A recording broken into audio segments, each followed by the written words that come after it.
Here we are, Zeke Elliott potentially missing time, potentially given time off to heal.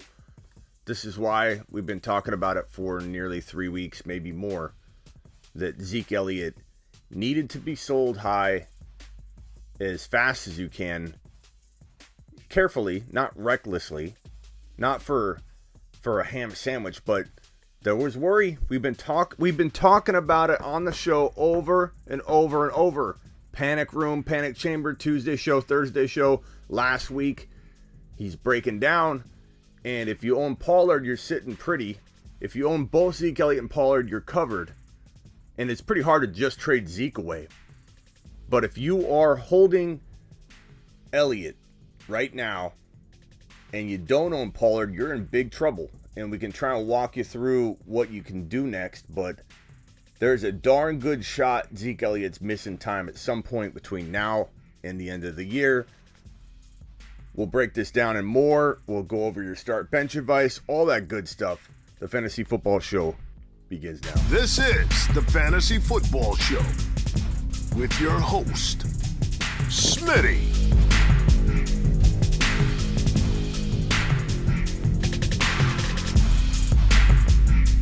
Top 5 running back.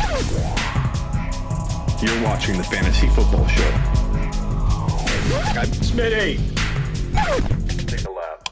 What is going on, everybody? My name is Smitty. You're watching the Fantasy Football Show, Week 12, Start Bench Advice, Midnight Show. We're breaking down everything you can think of tonight relating to the Week 12 news, relating to Start Bench Advice, to last-minute trading. Some of you can still trade in your league. But right now, currently, we are talking about Zeke Elliott. And now, for the news. Zeke Elliott in the news. We knew this was coming. I mean, mileage. The moment you start seeing a player break down after they have had significant mileage, you need to react.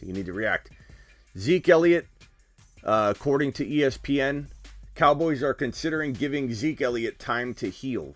The Cowboys are not believed to be considering injured reserve, which would cause Elliott to miss a minimum of 3 games. But it's possible that they hold him out next Thursday against the Saints. Elliott has been noticeably struggling through a knee injury, looking like a shell of his former self and bringing up, I think I cut off something here, but you get the point. Elliott potentially may be given time off. Now, we don't know if that's exactly how it's going to play out. He may say, no, I'm not doing that, and he may have a say in this, and Elliott may not miss any time. I'm not trying to freak anyone out. If you own Zeke, don't go trading him off for pennies on the dollar. At this point, if you haven't traded him by now, when we've talked about it over and over and over, you've got to hold.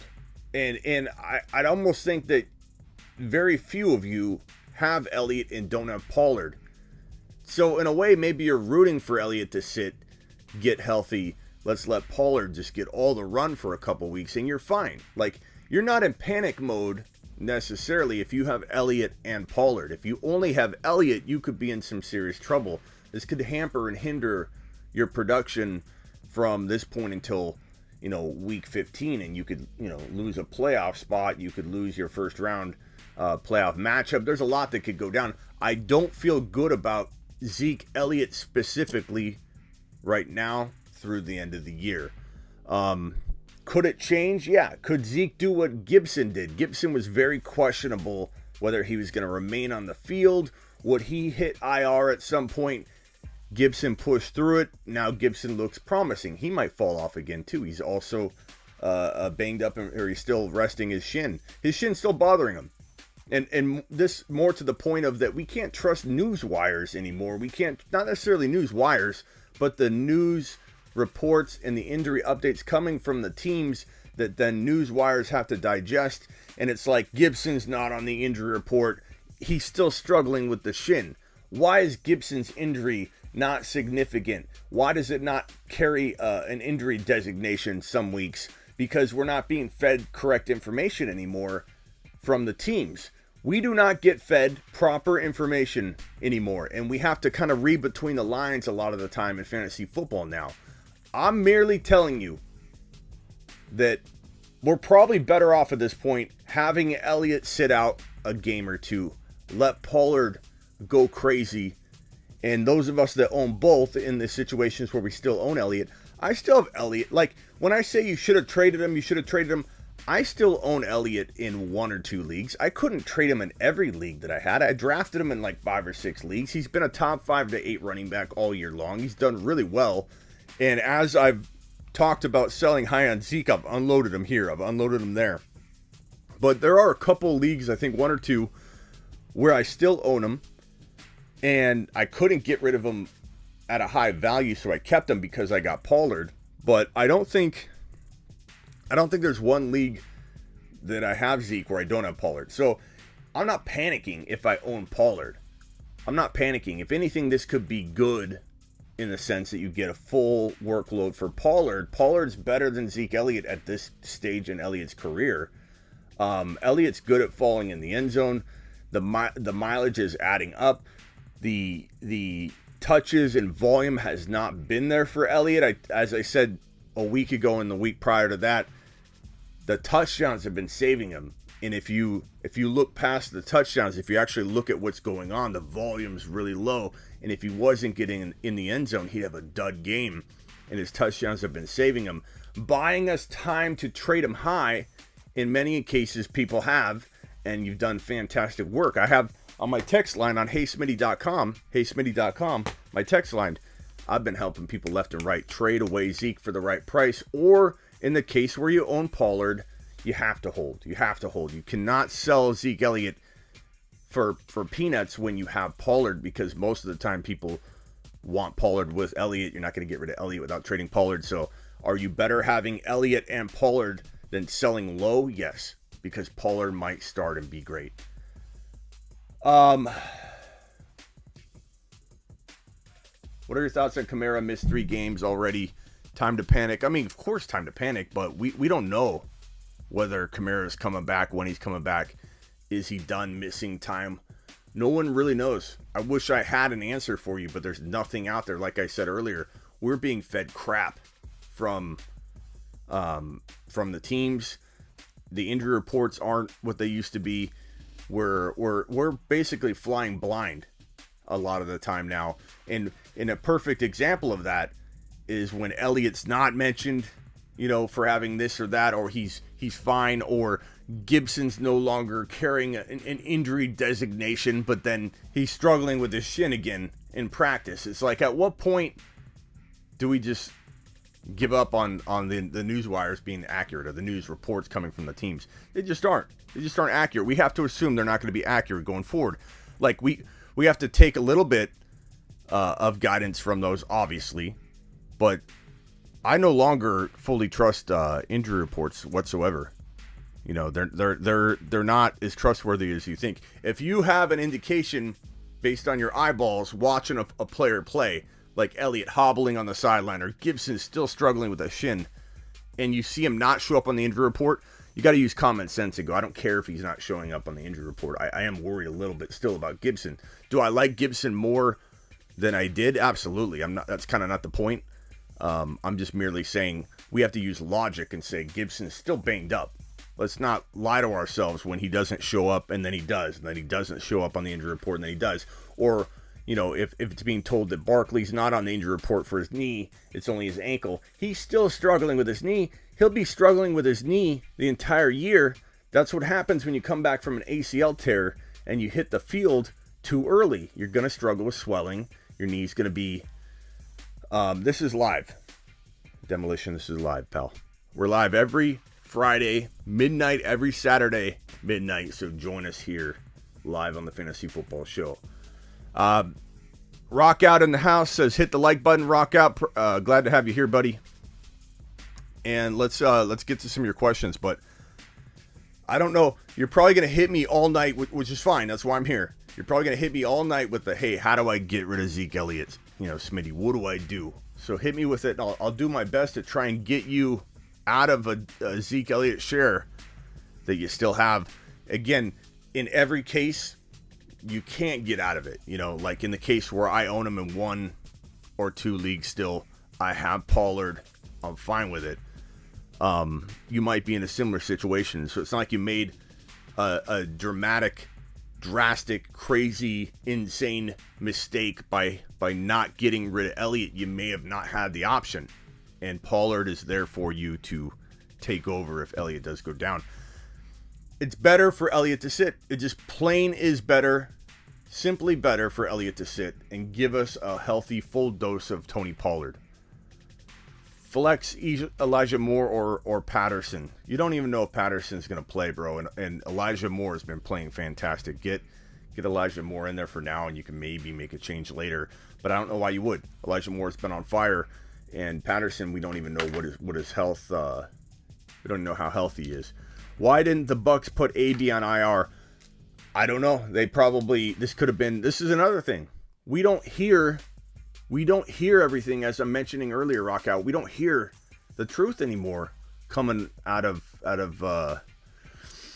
camps and the injury report and then the news wires then translating that and everything getting lost in translation. Like by the time news hits the news wire and gets digested and translated and cranked out, it's like you don't even know what you're looking at. You honestly don't know what you're looking at. I firmly believe AB had some sort of setback. Maybe it has to do with the potential fake card that people are rumoring that he's been up to, that situation. Maybe that held him back and there's more going on with that. And they're like, we gotta hold him out. I don't know what's going on with AB. But setbacks usually are the reason a person continues to stay out and you don't hear anything. It's usually some kind of setback. People are keeping quiet. And you know, like the case with Mike Thomas, the case with I mean, look at the Mike Thomas situation in general from last year to this year. What information were we fed? And part of that's on Mike Thomas, if not majority of it. I mean, the team probably didn't know a whole lot either, but the team wasn't hearing back from him. And we know nothing. We don't know about setbacks. I firmly believe, and I said this from the beginning of like August and probably the tail end of July, that we were going to hear after the season's over. I still firmly believe we're going to hear this, that Barkley suffered some sort of setback or second surgery or something during the offseason that's going to explain why he's so behind in his healing process. And everybody rip me apart for that. You're speculating. What are you talking about? I'm telling you, there's going to be something that comes out, and it's going to prove that we again cannot trust teams reporting the truth to us until the season's over, or a player like Mike Thomas not telling the team, not telling us that he didn't have surgery. Did the team really not know, or did they know and we were only told later? There are so many things that bother me about how news hits the scene nowadays. We don't get fed the proper information. I'm sorry I'm complaining tonight. It's one thing. If it's not one thing, it's another. It's just being held back, and it's kind of frustrating.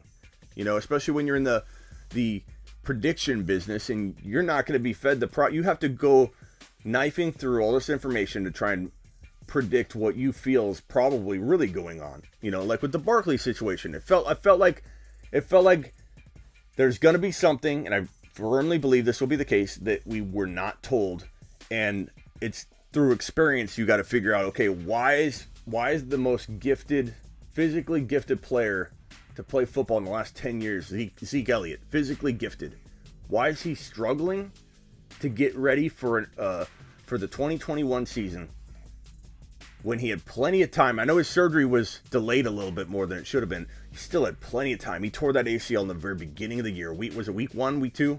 Tore the ACL, waited a little bit to have the surgery, but he still had plenty of time to not get back to 100%. It takes a full year. But to be ready by week 1, something happened. Something happened. Even if it was a setback that we never hear about, I'm telling you, something happened with Barkley in like June, July, or April, or wherever, that had him behind and unable to get to where he needed to get to before week 1 kicked off. And we're going to hear about it later. And once that happens, we're going to come back, circle back, and try and figure out, how do we solve this problem? How do we figure out a way to read between the lines on this stuff? because we're not going to be fed proper information. Sorry about the delay on the super chats. I'm just ranting. Why didn't the Bucs put a? I don't know. Rock out. I think, again, going back to all this, I think something happened that we haven't heard about. Otherwise, they would have. If they knew he was going to be out this long, they would have put him on IR. But something happened, a setback. I don't know. And those setbacks happen too. Sometimes they don't. The team doesn't know about it. Like maybe he just went out there one day the second week and ran, and it, and he couldn't cut it. So like you can have a setback, an honest setback in the middle of the time off, and you're expected to come back that next week, and you can't. That's why you got to be careful with the Patterson this week. You got to be careful with even Zeke Elliott. If they say, well, we were going to give him time off, but we're not. If he goes out there onto the field in warmups and he has problems, he won't suit up or he won't play. Should I drop Darrell Williams for Pollard if I own CEH? Oh my God, Rhino, you're my boy. Take a look.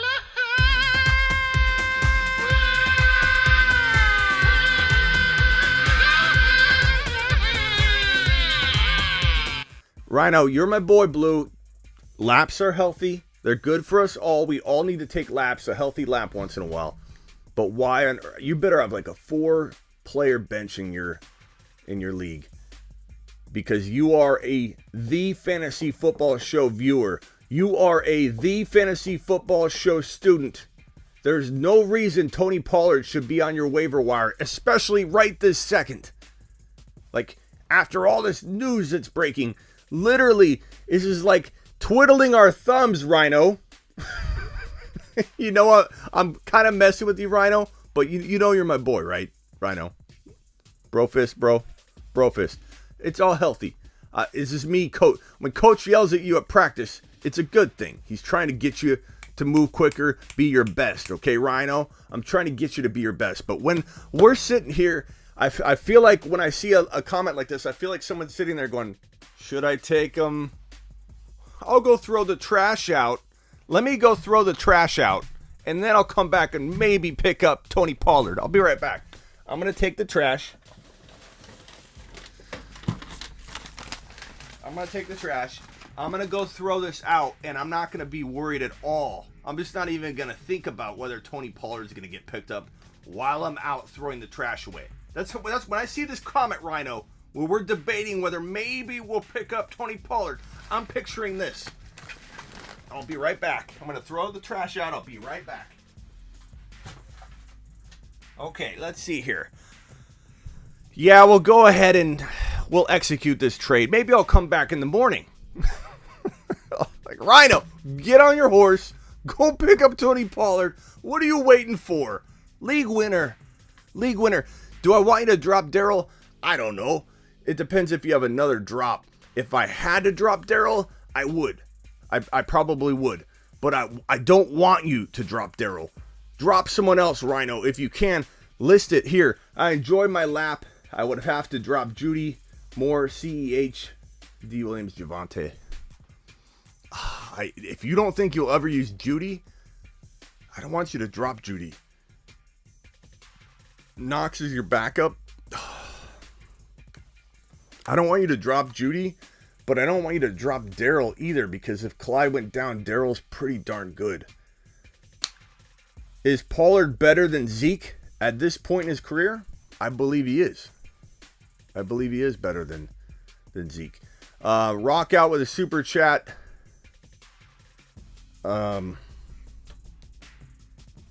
James Devlin needs extreme help. Mooney and must start rest. This is your extreme help, James. This is your extreme help. You're I don't want to say crying wolf, crying James. Is Mooney a must start rest of season? Extreme help. Game on the line. It depends on your. Oh, that's not even his. Take a lap, Smitty. It was right. It was pasted right after James's. Let me answer Huntress. Yes, Mooney is a must start at a wide receiver 3. James didn't even ask his question yet. Here it is. You guys have the same color avatars. So I thought it was yours. Take a lap. That's mine. That's my first lap of the day. Take a lap. Take a lap. Take a lap. Take a lap. That's my first lap of the day. That was on me. James says, Standard League, Higbee or Dan Arnold. Oh, that's even worse. I'd rather you ask me if Mooney's a start rest of season than to ask me about Higbee versus Dan Arnold. Look, either one could outscore the other. This is football. This is fantasy football, James, okay? You need to make the decision for yourself and just know that I'm giving you a little bump of advice. I'm trying to nudge you in one direction or the other, not change your mind entirely. But I'm not sitting Higbee, okay? Defense, Titans defense or Jaguars defense, please help me. Please help me, says James in capital letters. Jaguars defense, let me get everything out of the way. They're at home against the Falcons, okay? Jaguars or the Titans. I'm going to go ahead and say Jaguars defense, bro. Because I don't think New England, like Tennessee's going to be struggling in this one without A.J. Brown. So that's going to be my final answer there. Rock out. Full PPR, Javonte Williams, Judy Bateman, Hollywood. And I believe that's what? Hollywood Hurts? Or are you saying Hollywood Hurt?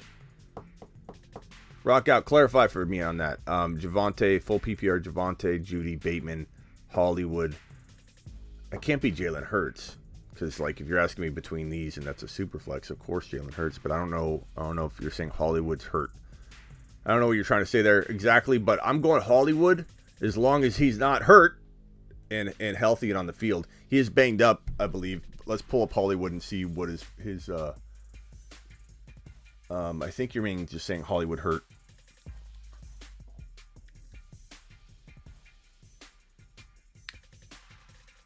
Hollywood Brown.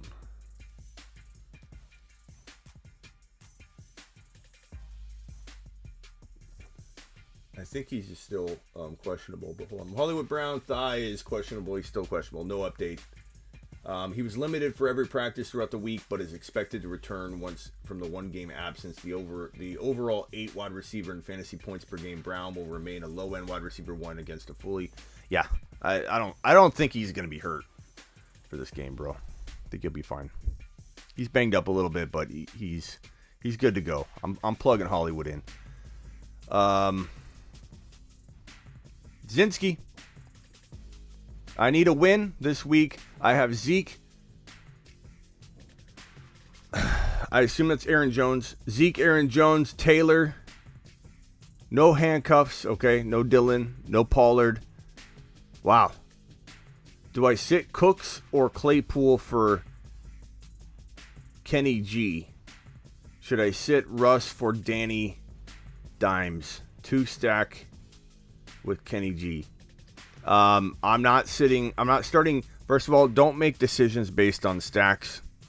Like, do I draft a stack over another stack? Maybe, because of the consistency of the offense, you know? Like, if you're talking about, do I draft a Herbert or Keenan Allen stack over let's say next year, Hurts and Devontae Smith over, let's say, a Kyler and Hopkins? Like, does it matter the consistency of the offense? Absolutely. That should weigh on you as to what stack you might grab, or if you should grab a stack at all. But don't make start bench decisions based on a stack. It makes zero sense, if you know what I mean, Zinski. Like, what on earth does it matter if Danny Dimes is throwing to Kenny G or Kenny G's catching? Like, who's going to score more? You're not going to offset anybody's scoring. Like, if starting Claypool and Danny Dimes outscores starting Danny Dimes and starting Kenny G, it does. It has nothing to do with the stack. You may just be saying that, like, hey, do I stack these? But a lot of people say that. Should I stack it? You know, should I go after the stack? Is that to offset this or offset that? And I'm just saying, no, it doesn't help. Claypool, and I'll answer this question for you and solve the stack problem. Claypool and Russell Wilson are the two players that I start in this scenario. I don't trust Danny Dimes. I don't trust Kenny G. Barlow got Pollard. Should I try and buy super low on Zeke? You could, but what's super low to you? Like a wide receiver you'll never play, or like a Deontay Johnson and a Connor or something that depletes your lineup, and then you're hoping that you get something out of Zeke. Ride the wave with Pollard a little bit, and maybe you get the best of both worlds. But would I buy him for talent on your bench that you're not using? Yes. I feel like that's a smart move on buying low on Zeke, but that's the only time I'm buying Zeke. Smitty, no one has been taking Zeke from me, and I don't have Pollard. Pollard owner is demanding Javonte. I mean, you may have to do that. I don't like trading Javonte for Pollard, and that could come back to burn you bad if Javonte gets in there. But you might have to make that trade. You might have to make that trade to secure yourself a top 5 to 10 running back. And you have no guarantees. I'm just letting you know now, if you do this trade, you have no guarantees that they won't split time all year long and just ruin each other's value. Like, that could happen too. But are you better off with Javonte or Pollard? Chat, what do you think? If you own Javonte and Zeke, do you trade Javonte for Pollard? As tough as that is for us to do. Thank you for the super chat. Should I drop Darrell Williams? I already got that one. Rock out. Appreciate you. I think I got all the super chats down from up above. Let's go to the bottom here. Rock out with another one.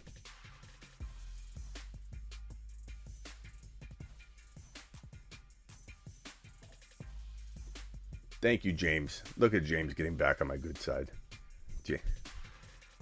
Little Smitty's doing good, James. Attaboy, James. James is now my dude again. Rock out. PPR, Javonte Williams, Judy Bateman. I don't got Hollywood Brown. Now I'm even more confused. But here we go. Javonte, Judy Bateman. I'm going to go Javonte. Javonte over Judy. Bateman's intriguing with Lamar back. But Hollywood's probably back. I think I still go. If Hollywood plays, give me Javonte. If Hollywood sits for some reason, suffers a setback, plug Bateman in, because I think he'll be fed by pure necessity. He'll be overfed.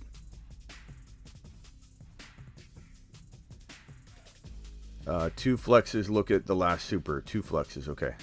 So if that's the case, then I'm definitely going Bateman and Javonte.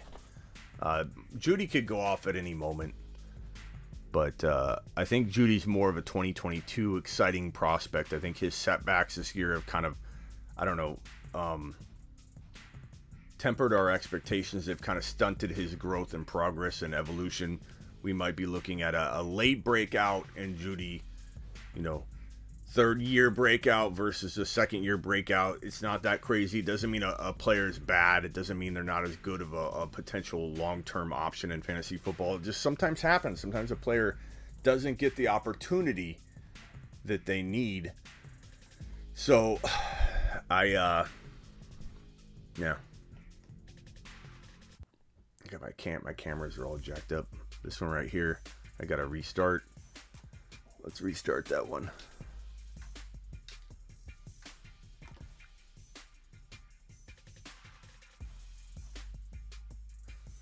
What the heck's going on? Okay, we got that. All right, everything works but this one. Everything works but this camera. This camera is all jacked up. Best stack is Josh Allen Diggs. I like it. There's definitely some arguments to be made. Why anybody is not getting Pollard right now, why anybody's asking, should I pick up Pollard, is beyond me. Beyond me. Thanks for all you do for fantasy community. Thank you, Robert. Thank you, Robert. Hey, I don't know if you guys remember. The guy that came in here and it was like, Smitty, so and so's gonna want to box you. Wait till I go tell him. Do you guys remember that? Do you guys remember that little story from I believe it was it Saturday, Friday night? It might have been Friday night. It was You wait till I report back, Smitty. And Smitty said, I would do a charity boxing match with so-and-so, with said person. And the dude's like, I'm going to go report back. He's not going to be happy. And what did I say? What did I say? You will be back. You will be back. We will welcome you with open arms. You're going to be extremely disappointed. He's back. He said he got blocked. He's pitching a tent over here at the fantasy football show. And I forget his name already. Dom. I think it was Dom or Ron Dom, something like that. He's back. He said, I don't know if you guys saw it in the comments, but he said, he said, I got blocked. I'm here to stay. I told him he'd be disappointed. Oh, it's so funny. It's easier to predict that than a player breaking out. It really is, that outcome. Man. He's back. He's back and he's here to stay. I love it. Barlow. Yeah, I was thinking of floating Deontay Johnson for Zeke. I don't know how you guessed that. You're right, I shouldn't. I'm just itching to trade. I mean, it's not crazy to trade Zeke Elliott for Deontay. Like, if you're extremely good at running back, you're not giving up Tony Pollard. You like, that's the worst. I've had a couple people go, Smitty, you've been right about trading Zeke the past couple weeks, but I sat on it. But I went ahead and followed your advice. Where's my mega horn? Because this is not my advice. Smitty, you've been right about trading him, and I didn't listen, but I went ahead and followed your advice. I traded Pollard and Zeke, for Deontay Johnson. Not my advice. Not my advice. Tony Pollard and Zeke is different than just having Zeke. Tony Pollard could be a league winner. Tony Pollard is better than Zeke Elliott. The problem is we don't know if Pollard will ever start multiple games. He may get injected into that lineup in the next upcoming contest. They give Zeke Elliott a rest on Thursday night. Maybe they give Zeke rest. It's a quick turnaround. So Zeke's gonna be like, it's Thursday. But you can't give up Elliott for Deontay. You got to think differently. Go get a DK. And the thing about it, Zachary Barlow, is you can go get a wide receiver a lot easier using Zeke Elliott, who's doubted than here. Let's go to the board. Let's go to the board. Hold on, Barlow. Hold on, Barlow. This is what we were talking about earlier. So, can you guys hear me okay? All right. So, in the case of Barkley, Lamb, Connor, but we'll get to Barkley in a second. But when you're talking about selling a Zeke Elliott, not Pollard, not with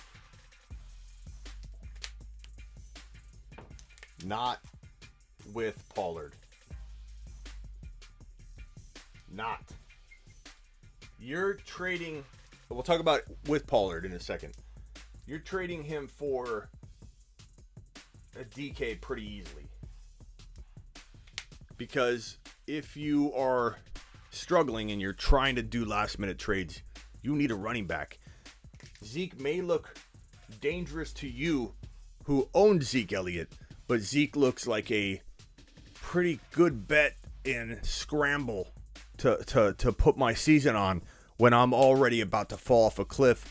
Maybe I can grab onto Zeke, and maybe he's like Gibson, and he just needs like a week, and then he's going to go on a tear and bounce back. People that need running backs can think like that and give up a wide receiver. So if you were going to trade just Zeke Elliott for Lamb, I think you get that done. I think you can get a very solid return from an owner willing to take a running back gamble if you go direct wide receiver shopping. Not wide receiver and running back. I'm talking 1-for-1. McLaurin, Lamb. Deontay's almost there. If it was Elliott alone, I would potentially maybe look to do that if it was Elliott alone. But I think you can get more. If you're trading Zeke plus Pollard, both of them for one player, you're probably capable. You probably won't get a chase. You could have like 2 days ago. So you're gonna have to maybe shop for like Lamb and something. And even in this case, if I've got Zeke and Pollard and I've got good running backs, I would maybe consider a Lamb straight up. I'd try to trade Zeke for Lamb and keep Pollard and have that shot in the dark that you get Pollard and Lamb. But if you have to sidestep out of Zeke, why not get Lamb? Why not take a chance on a guy that could be a top 5 wide receiver? Maybe he's not, but he still has that potential. Zeke Elliott worries me.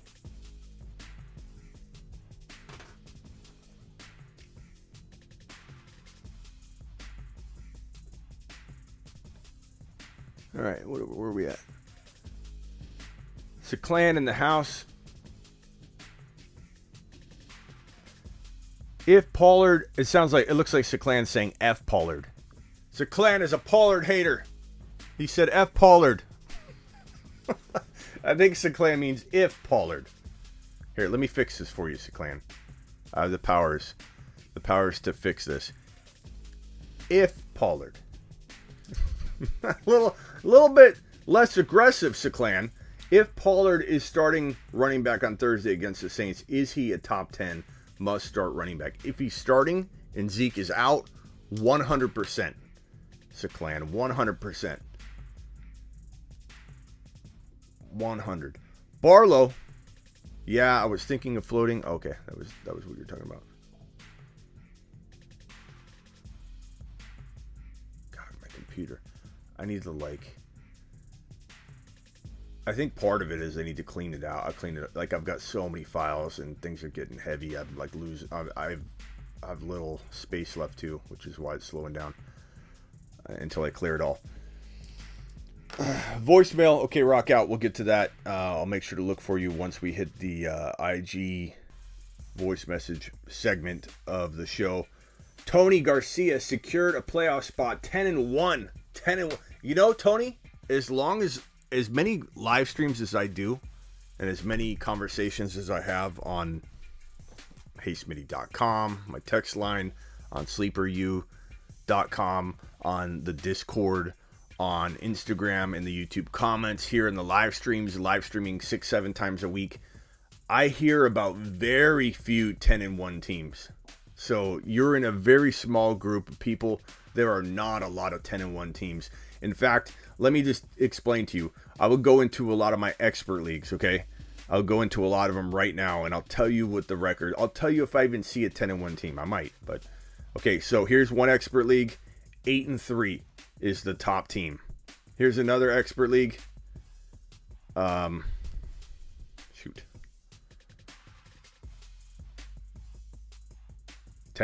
There's one 10-1 team. Here is another expert league. 9 wins. Another expert league.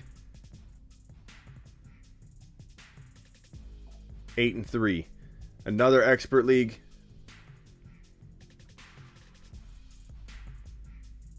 9 wins. 10 wins is pretty rare. Congratulations. I think I have 2 leagues, maybe 1 or 2 leagues that have a 10-win record, and I have a lot of them. They're 7 wins. I have a couple 5. I have it all over the map because I've had McCaffrey. I've had a lot of guys go down in a couple leagues. I've had Ridley. I've had J.K. Dobbins, CMC, and who else was it? One of the big dogs that went down, all on one team, and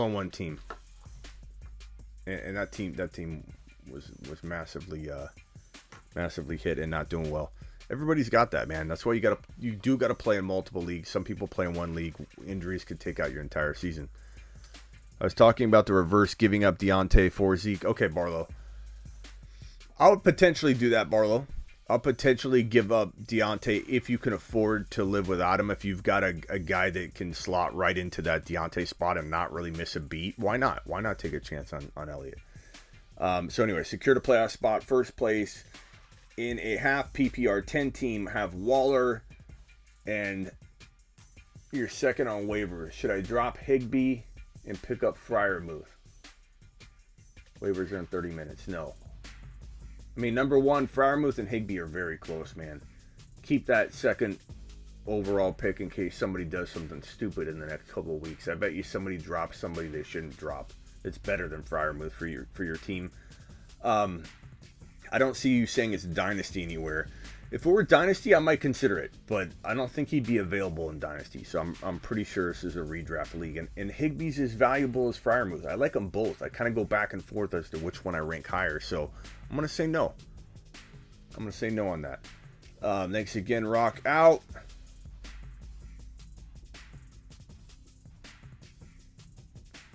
I read whose message wrong. I probably did. This one? Let me know. Barlow, I was talking about the reverse giving up Deontay. Okay, that might have been what you were talking about. Sorry, sometimes I go too fast. Smitty, more likes. We not happy, says Rock out. Hit that like button. We got 130 to 150 of you in here constantly. It helps the show if you hit that like button. Please punch it. Please punch it. J Money, appreciate you.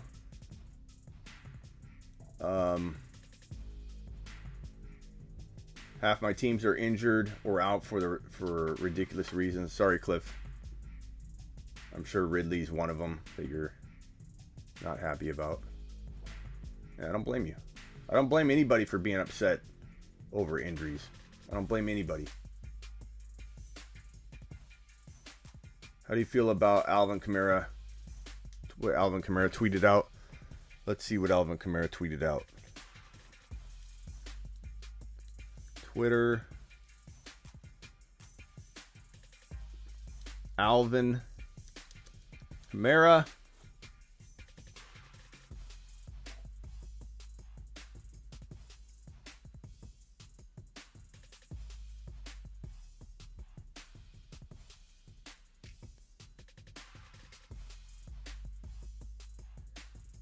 What? I don't see anything that stands out as far as like an injury. Tell me what he did, and I'll look. No, Waller isn't fine. He's a bust, says Bob. I think Waller's a good buy low right now. People are going to overreact to the injury, and you could scoop him up pretty cheaply. DJ over Dylan. DJ Moore, I assume you mean. DJ Moore. There are more DJs. DJ like David Johnson. So I'm going to assume you mean DJ Moore. DJ Moore over Dylan with Jones possibly back, right? I mean, yeah, if Aaron Jones plays, I like DJ Moore more. I like more. But if DJ Moore, or I'm sorry, Aaron Jones, this is like a tongue twister.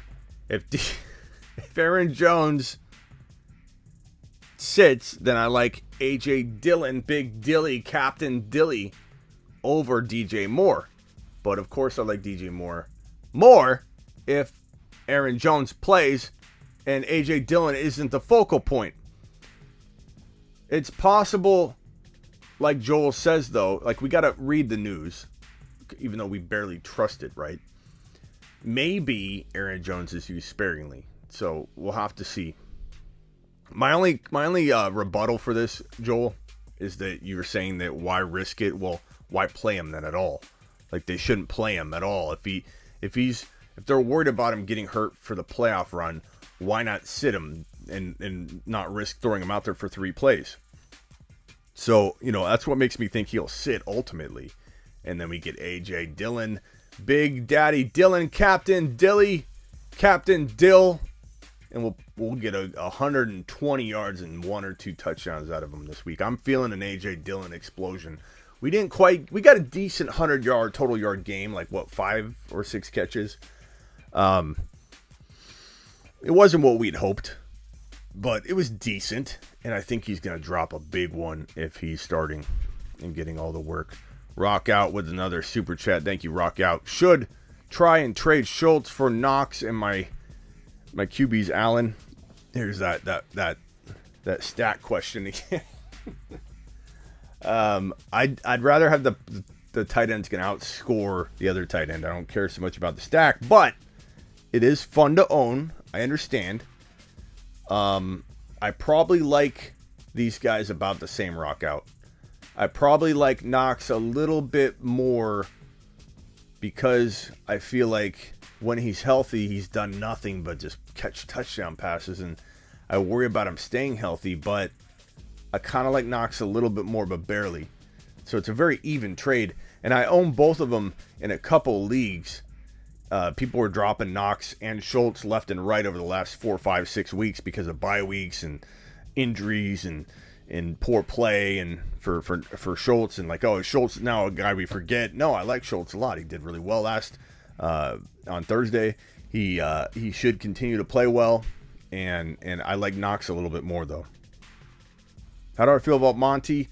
I'm going to start feeling really good once the offense is free of the stench that is Matt Nagy. Once Matt Nagy that stench is removed and they're able to game plan differently, I feel like we're going to see a Montgomery that has a chip on his shoulder again, a Montgomery that's getting good yards per carry, a Montgomery that's averaging over 15 carries a game, maybe 15 to 18, and that could be a steal. You want another good example? Look at this. Here we go. This is a good one to bring up. How do I feel about Monty?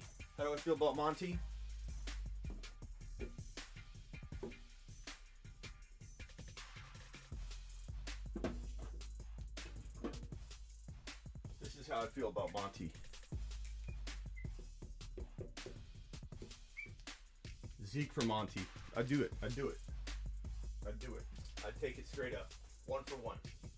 Not Pollard 2, but not saying I couldn't be talked into Pollard 2 in some way, shape, or form. But if I own Zeke Elliott, this is a great step down. This is a great backing up into a lesser potential player in everyone else's eyes. Bears suck. Nagy sucks. Monty looks like garbage. I take Monty. I take Monty over Zeke right now. 1 for 1.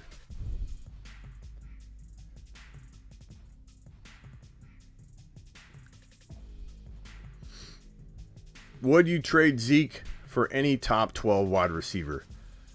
Not any top 12 wide receiver, but like if I let me pull up some receivers here.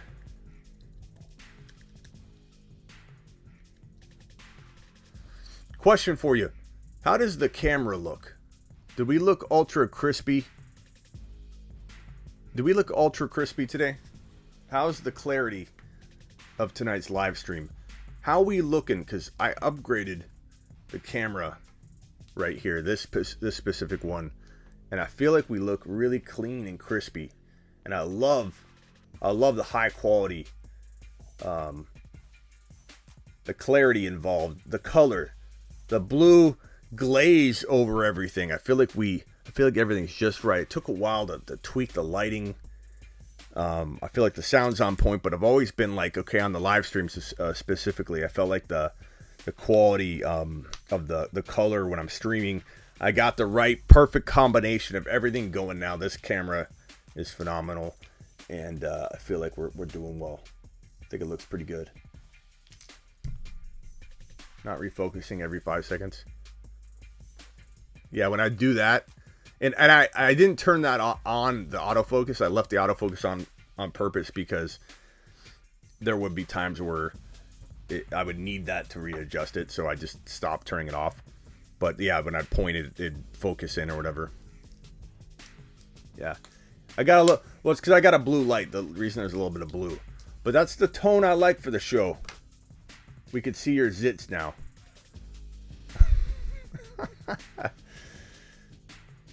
or maybe a mole. Jerk. Zeke for any top. Oh, Zeke for any top wide receiver. Rest of season rankings. I'll go to my rest of season rankings and we'll look at who we could potentially get for Zeke Elliott that's deep at wide receiver. I'd feel comfortable. Adams, Kupp, of course. Hill, of course. JJ, of course. Debo, of course. Jamar Chase, of course. Diggs, of course. What about A.J. Brown? What about A.J. Brown? The guy we're afraid of owning going forward. Do we take A.J. Brown over Zeke? He's going to miss this week. He's got a bye. He's out 2 weeks. I mean, you can't afford to take A.J. Brown. Right? Like, I mean, you can't afford to hold Zeke either. But you can't afford to take a guy that is going to miss the next 2 weeks in A.J. Brown. He's guaranteed to miss the next 2 weeks if he sits out this week like he's supposed to. You know? Saquon, of course Saquon's a bust, Engage. I mean, could he turn it around? Potentially. Would I take Saquon over Zeke Elliott? Probably. That might be one move to look at. Probably. Because at least he has a shot. But he's questionable. You know, like he could sit out and Zeke could play. So I just as much want to avoid Barkley and Zeke equally. So let's not swap Barkley. Let's not swap Barkley and Zeke. Let's just stay away from both of them. So we got to CeeDee Lamb. A.J. Brown, no, because he's missing 2 weeks. Evans probably need more, but I mean, worst comes to worst, you have running back covered, and you want to get rid of Zeke Elliott. Evans wouldn't be the worst move in the world. DK Metcalf, 100% take DK over Zeke straight up. Terry McLaurin, I think I would. I think I'd take Terry McLaurin over Zeke Elliott straight up right now. Because right now, this is do or die time. We're talking about week 12, week 13, week 14. You have a very short window to lock down your playoff hopes. And if you've already got that locked down, it's a whole different topic. You may not need to trade Zeke at all. Because you probably have Pollard. You're probably going to be fine. I assume that's going to get all resolved by the time your playoffs begin in week 15. Playoffs are traditionally going to be week 15, 16, and 17. Unless you're doing something crazy in your league. And you should have some clarity by then. Either Elliott will be healed up or Pollard will be starting, I think, by that point. So a lot does depend on how you're looking in your league. If you're winning or if you're needing to secure a playoff spot. Would I rather have CeeDee Lamb, of course, over Zeke Elliott? Yeah. Good question. 141 of you in here. Punch the thumbs up, please. Appreciate all of you. Trade Devontae. What is this one? Let me get this one knocked out here. Trade Devontae and Monty for Dalvin. Chat, what do you think about that one? Trade Devontae and Monty for Dalvin. My concern is Monty becomes I don't want to say beast, but a very undervalued running back 2 that plays like a running back 1. That's tough. If you have Madison coming to you in this trade, it's different. If he's just trading you Dalvin, I'd probably rather have Monty and Devontae Adams over just Dalvin Cook. But if you've got Madison coming your way and you didn't list that, it changes it a little bit. But I'd rather have Devontae and Monty. Give me the shot on Monty. I think Monty's going to be a very, very good bet given the cost of entry right now. Monty's not bad. Monty's going to have a much better situation once Nagy's out of the equation. Once the stench has been removed. Once they deep clean and pressure wash his stench out of the building. Monty's going to be used. Chaser, Jefferson, Jordan. Give me Jefferson. He's been my number one wide receiver all year. You know, I know Kupp's been outperforming him. And if I could go back in time, of course I would draft Kupp over Jefferson if I had to, you know, if I was getting all the points from week 1 on. I'm not a moron. But I'm just saying I've had Jefferson number 1 all year just because I love Jamar Chase as a surprise top 5 finisher from week 12 on. Week 12 on. I still have Jefferson 1 or 2 overall, week 12 on.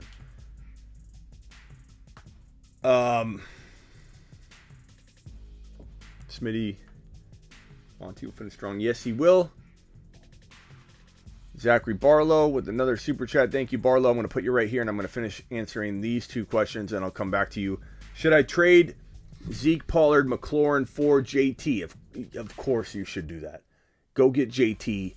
Take a lap for asking Nathan, and take a victory lap for having such a big brain to concoct such a trade or to stumble upon such an opportunity like the beast that you really are, Nathan. And I appreciate your super chat. Both laps will make you stronger. One's a victory lap, one's taking a lap. They're both great. They're both great for you and your evolvement, your evolving fantasy football presence, bro. You are gonna crush this league with that trade. JT. I like Zeke and Pollard and McLaurin, but JT is on another level. I like that. That's great. I hope that's actually a trade offer. If it is and you've accepted it, come back and we're going to all celebrate together. Am I wrong on that, JT? Punch it, JT? I mean, that's a pretty easy one. Give me JT. I mean, Zeke, Pollard, you don't really know what you have. As much as we like Pollard, he might be he might be half of the volume, and Zeke doesn't sit out a game, or he sits just one game, and we get a bunch of Pollard in one game, and then they're divided up all year. I mean, I like McLaurin, but he's capable of doing this. Like McLaurin, I would throw McLaurin to upgrade my Zeke and Pollard into JT. I'd throw McLaurin in, and don't tell anybody, Nathan, but I'd probably give up more. I'd probably give up more. McLaurin, I love McLaurin. He's a borderline wide receiver 1 that's super undervalued with no respect whatsoever. He is a wide receiver 1. He just kind of dances in that range and goes back out, and he's just inconsistent. And part of it's his situation, part of it's the Washington football team, part of it's Heineke, part of it's a lot of different things. But he's not consistent. What McLaurin is not consistent right now. Could be. He might be. Next year, I might love him. He might be a top 7 wide receiver next year. But his situation does not warrant him top 6 to 7 value. It just doesn't right now. Throwing him in to upgrade your mess of a situation that some people are trying to trade your situation in Elliott and Pollard for a Deontay straight up. I'm not trying to rip on that trade offer specifically. And actually, you were going to use Deontay to go get Zeke, so I'm not even offending whoever that was. I forget who it was. Might have been Barlow. There are people that are trading the Dallas Cowboy running backs for Deontay Johnson, and you're throwing in a McLaurin and getting the number 1 overall player. Absolute madness. Love it. Absolutely love it. Super chat. I got Madison. I can try and pull a Mike Williams too. Barlow, what are we talking about here? Because you got to remember, man, you got to have it self-contained in the question, because I really don't know what specific trade we were even talking about. I have so many things I'm reading that I don't know. Barlow, you don't have to super chat it, but let me know what the entire trade is that we're speaking about with this Madison. Is this the Cook one? So it was Cook. Oh, God. I wish you guys understood my perspective. Like, you probably think this guy has no memory on him at all. Like, I just talked about it with him. But I see, so there are literally between 1,900 and 3,200 messages that come through in 1 2-hour live stream.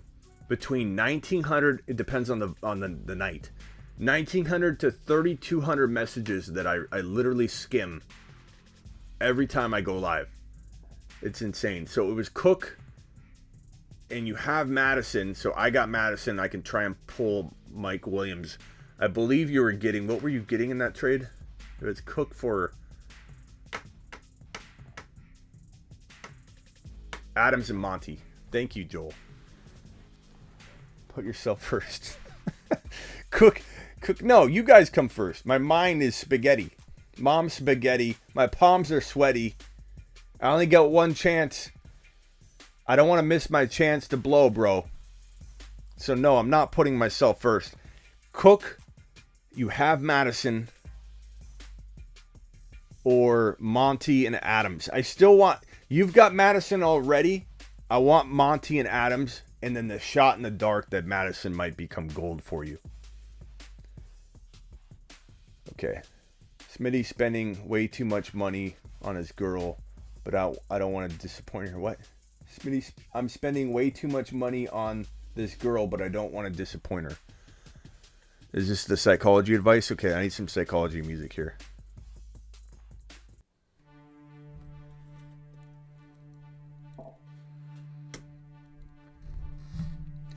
This is, guys, everybody stop listening. This is between Austin and me. This is psychology. This is privileged information. Austin, how much money are we talking here? You don't want to disappoint her. Is it like 2 super chats? How much is too much? Is it a couple burros? Are you taking her to eat too much? Are you buying expensive jewelry? Like, hit me with the details. I need a little bit more information before I can cast judgment on whether you're dropping too much money on a non-fantasy football situation.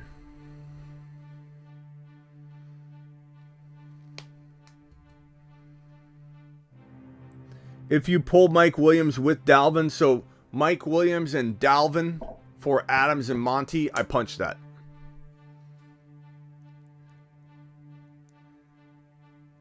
Yeah, Joel's got a good question. Now Austin B says he's spending way too much money on this girl, but he doesn't want to disappoint her. This is the truth. Joel wants to know: is it the kind of money, are we talking like a Mr. Punch type super chat kind of money? Is it like a Tony Turley? Or Tony Turley had dropped those in the past. Unburger? Is it Unburger size?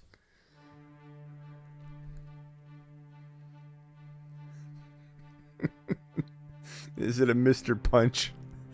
Where is Mr. Punch? Where's Punch? Austin says we're talking 200 to 300 every month. That's not, I mean, it depends how, everybody, that's a lot to some people, and it's certainly a lot to, a lot to all of us, really. I'm not driving a Benz or anything, you know what I mean? Like, I'm still building my show up, but 200 to 300 a month, I mean, you'll know that's not horrible, but you could always dial it back a little, bro. Like, if she's going to be disappointed that you're not spending big cash on her or taking her to eat all the time, maybe she ain't the right girl anyway. You know what I mean?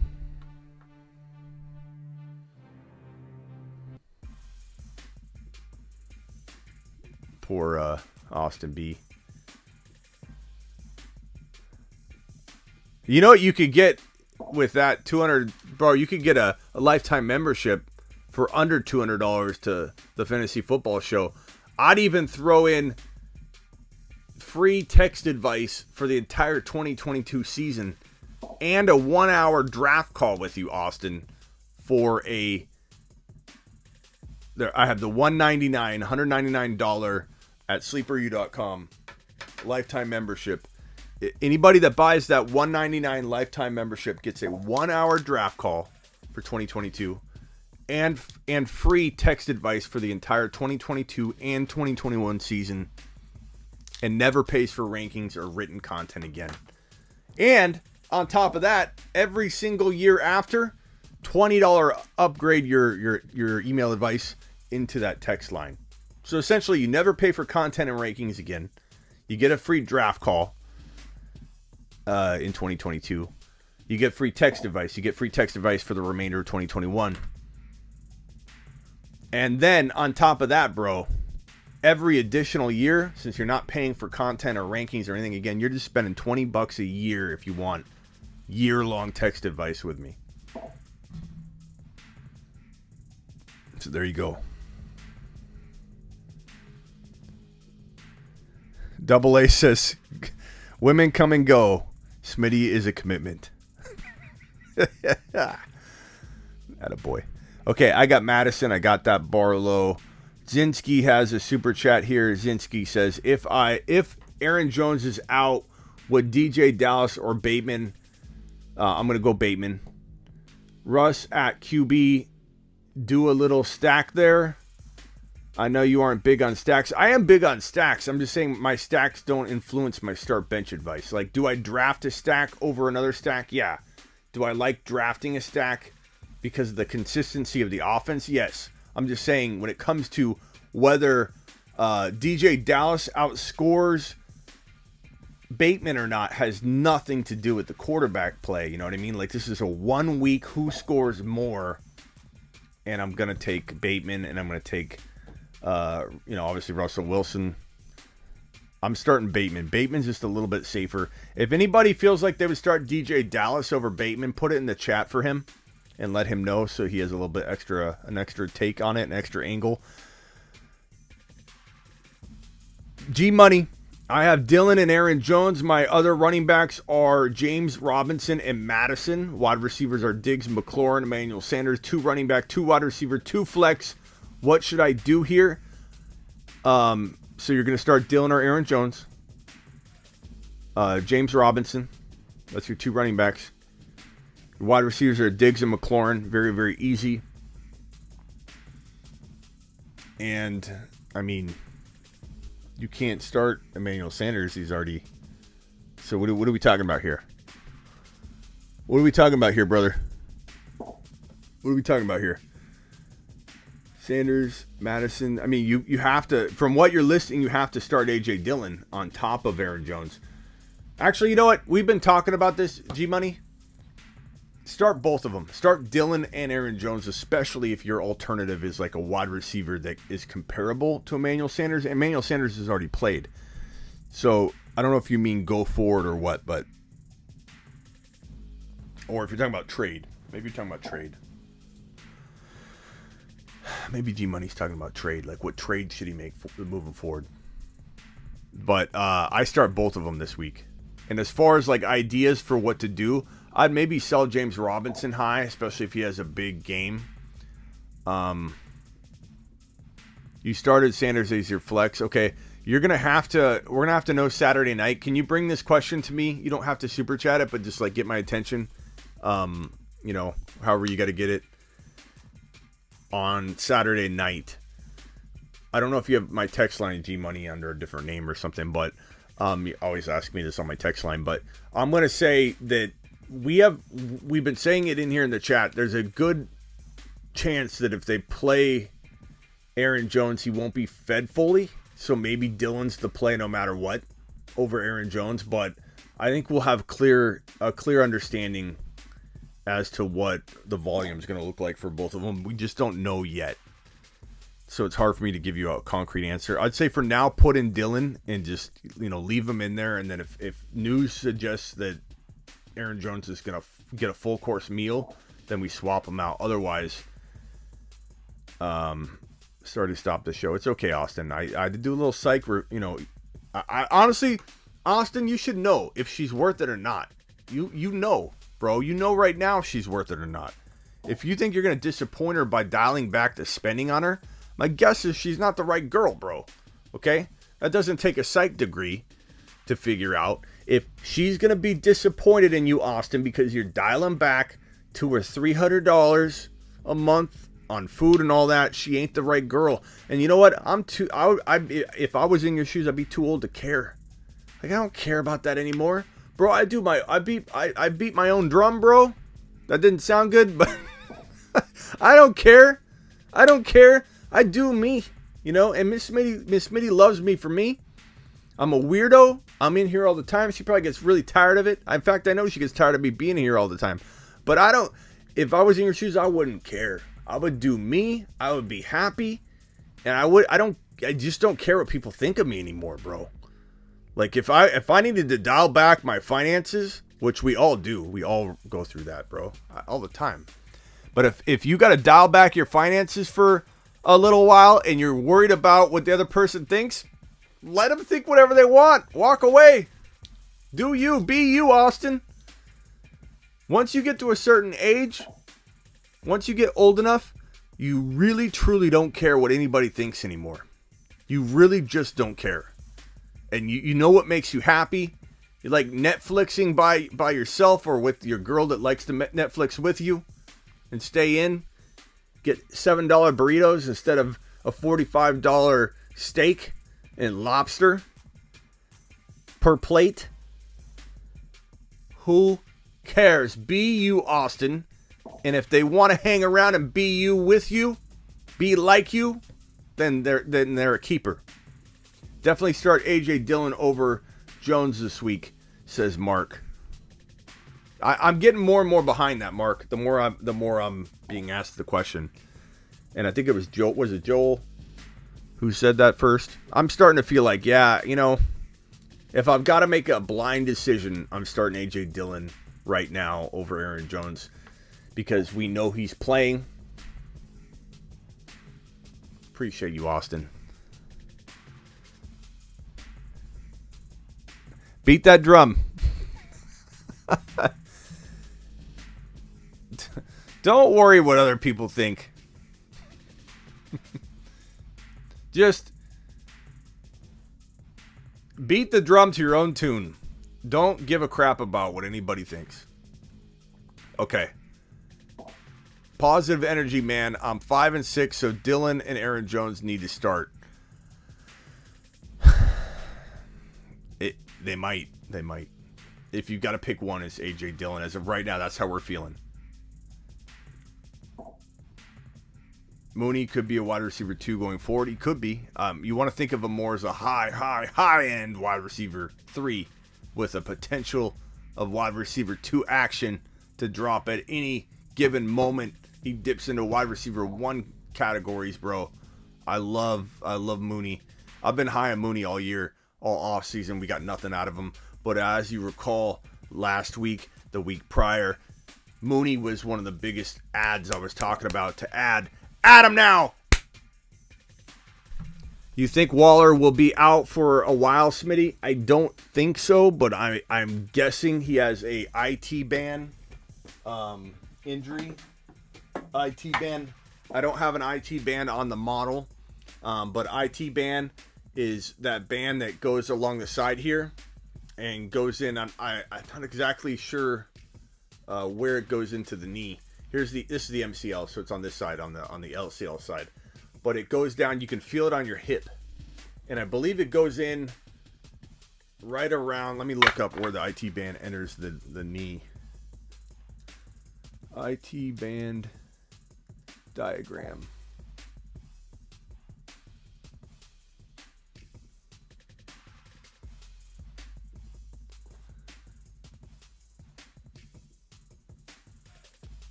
Let me pull up an IT band diagram here.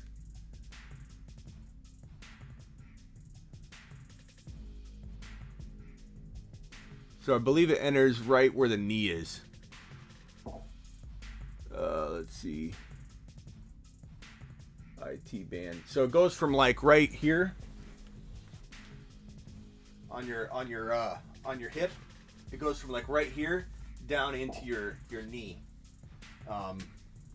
Area, and sometimes you feel like a click, and so a lot of times when that IT band is, I feel it clicking right here on my leg, and it clicks like that over the bone, and that IT band can be painful. You can stretch it.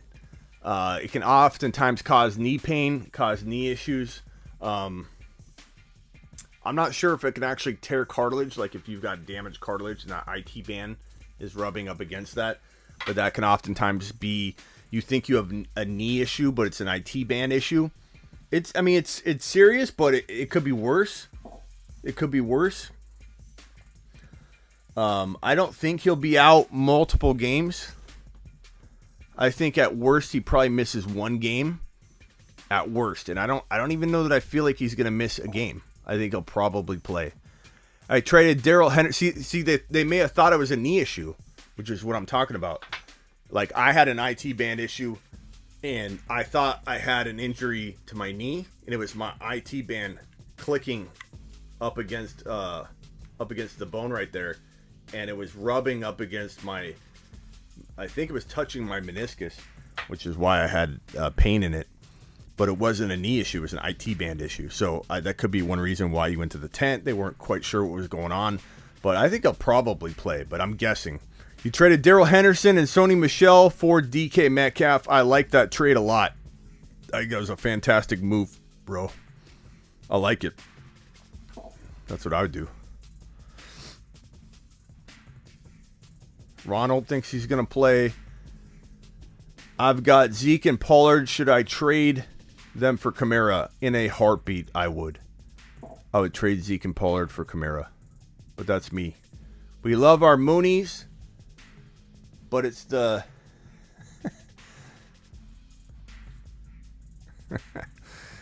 Joel. Jones won't start this week. Why risk him? Matt, I feel I agree. Smitty CMC's going off this week. I mean, he always can go off, bro. You know, he could also always potentially get hurt. I like Saquon in a lot of ways. It's just trusting him. Like, everyone keeps thinking I don't like Saquon, but I don't know how many shows I got to do where I say do not trade Saquon unless you're getting so much value. You love that you traded Saquon. McCaffrey. I keep saying Saquon. I don't like trading for Saquon at all. Don't trade McCaffrey. Pardon me. I was trying to talk about McCaffrey. Unless you're getting so much value back that you're absolutely in love with the trade, even after McCaffrey goes nuts all year long and finishes as a top 3 running back. Like, that's the kind of trade you make with McCaffrey. The kind of trade you make with Barkley, with Saquon, so pardon me, is virtually any trade that gets you a guy that I like quite a bit. I'm trading Barkley away like that if I own him. And I don't own him. I play in, I believe it's 23. I'm not talking about best ball leagues. I'm talking about regular leagues. I play in over 23 fantasy football leagues. Sometimes I don't get to the ad drops like I want to. It gets to the point where I'm a bad owner about 80% of them because I just can't deal with it. I don't know why I accepted to play in that many leagues. I'm an awful owner because I don't have time. In 2 or 3 of my big leagues that are important to me, I'm on it. But I just don't have the time. And I forget what I was going to say about this. I don't know. Something to do with Saquon. Oh, in 23 leagues, I don't own one single share of Saquon Barkley. And that's by design. Mark Cleveland with the super happy holiday, Smitty. Thank you, Mark. Oh, Smith. Smith or Van Jefferson or Mooney. That's an easy one, Mark. Mooney. Mooney's playing like a high-end wide receiver 2, bro. High-end wide receiver 2. I'm not saying Van Jefferson won't look solid this week. I think everybody wrote Van Jefferson off, and everyone's going to feel ashamed of themselves as to how they treated Van Jefferson. I like Van Jefferson. But. Mooney is on fire. You can't sit this man. Smith is also a great play. If you've already benched Mooney, Mark, you better not have. But if you already benched Mooney, I feel Devontae's a little bit safer than Van, but I think Van's going to be pretty darn good. So hopefully you played Mooney, bro. I hope you did. But if you're asking long term, it's still Mooney. But I like Devontae Smith a lot. Traded Daryl Henderson and Sony Michel. I got that one. God, I gotta clear some of the storage on this computer, man. It's like slowing down. G Money, I got G Money super chat. I think I'm caught up on the super chats. Did I miss anybody? Come on. Zachary Barlow. Yes, again, I do Madison. I do Dalvin Cook and Mike Williams for Adams and Monty. I take that Cook side in a heartbeat. You've got Auntie, you still here, buddy? Slayer, are you still here? CMC running back 1. Come on. JT running back 1, Slayer. Come on. You still here, Slayer? My bad, I didn't see that. You're my boy, Blue. I think I'm caught up on my Super Jets. Hopefully Slayer's still here. Mark Cleveland. Hayes might trade Mooney for Smith. Okay. Going forward, I like Mooney more, but I do like Smith a lot.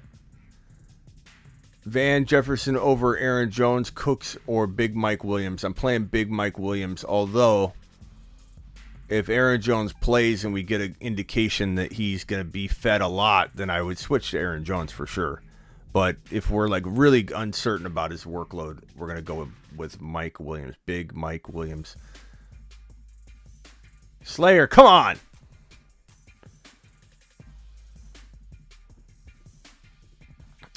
Smitty, I traded away Mark Andrews and Michael Pittman for Travis Kelce last week. I love it. I love it. Did I give up too much? No. I like it. I mean, you gave up a lot, and I think he could be very happy with that side of the trade if he needed the depth, but I really like it in Kelce. I think Kelce's going to be the best tight end go forward. Someone tried to trade me Eckler and Chase for CMC and Deontay Johnson. What do I do, Smitty? You definitely should do that trade if you can take Deontay out. So counter back, or don't even counter back. Make them bring it to you and say, you know what? I'm not trading. Do this, Matt. I almost guarantee you can get the trade done if you do it like this, or if they're willing to overpay. I can almost guarantee. Just do this, bro. Respond back, and you can reject it because adding in Deontay changes it, bro. It makes it. It's not the same trade. When it's a 2-for-1, it matters. It makes a big difference.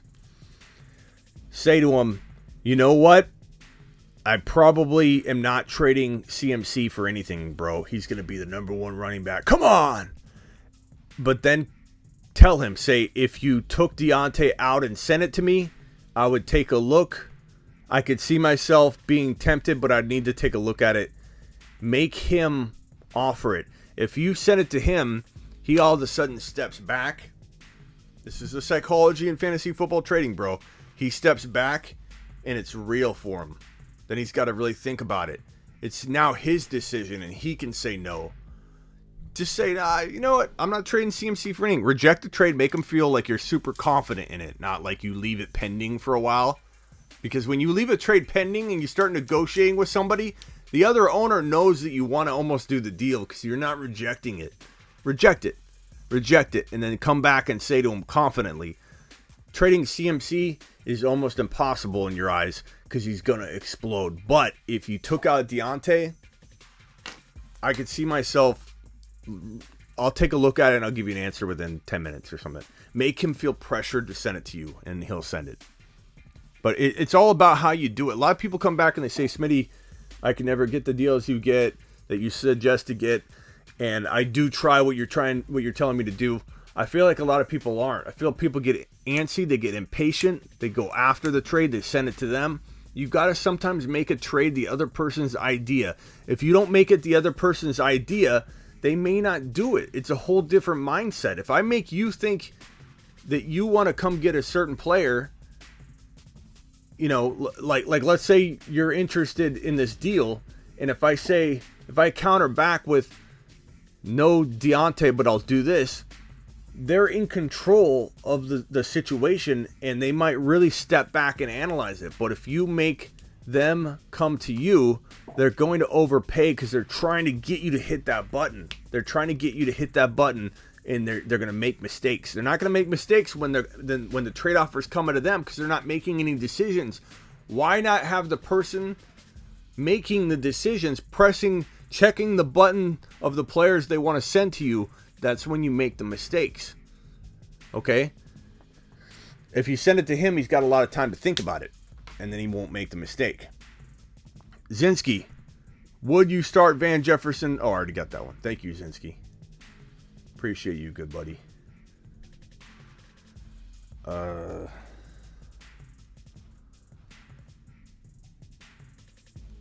Would you trade Tony Pollard for Saquon knowing that Tony Pollard could start next game or two while Zeke heals his knee?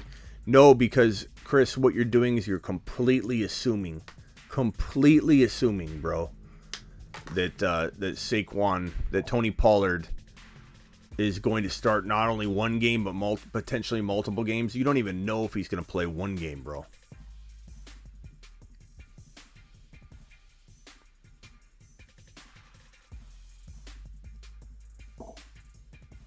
I didn't answer it. Hold on, Zinski. Yeah, I did. I answered this one. I said that I would start Mike Williams, leave him in your lineup, and if you get an indication that Aaron Jones could potentially get a full course meal, you swap him out and you put Aaron Jones in. But Mike Williams feels like the safest play of these. I did answer that. Did you step out for a minute to leak the old lizard, Zinski? I'm like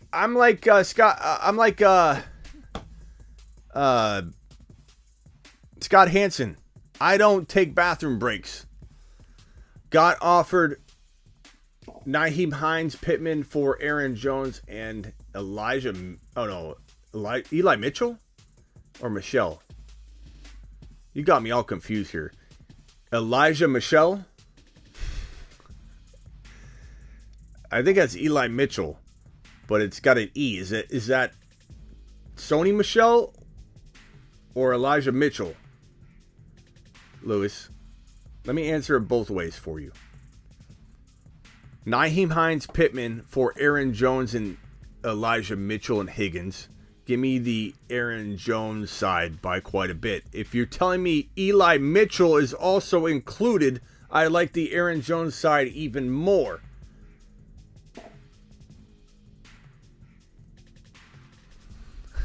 Elijah Michelle. I don't know who this Elijah Michelle character is, but I don't want any part of it. Sounds like sorcery to me. It sounds like sorcery, Lewis. But yeah, if Eli Mitchell's in it, I like it more. If he's not, if that's Sony Michelle, Elijah Michelle's brother, then I'm liking Aaron Jones still.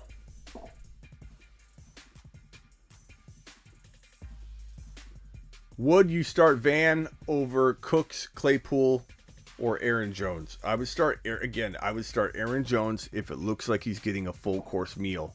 We'll know that during probably the pregame activities.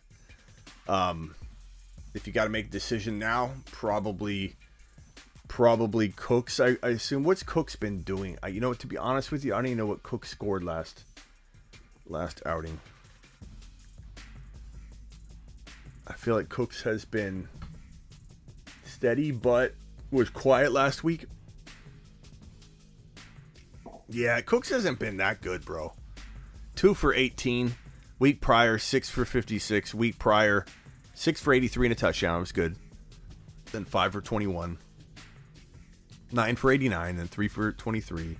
5 for 47. Like, he started off really good. I'm going to probably go Claypool. Do I want to go Van? Do I want to get bold here? I feel like everybody's writing Van Jefferson off, and they're gonna be sorry.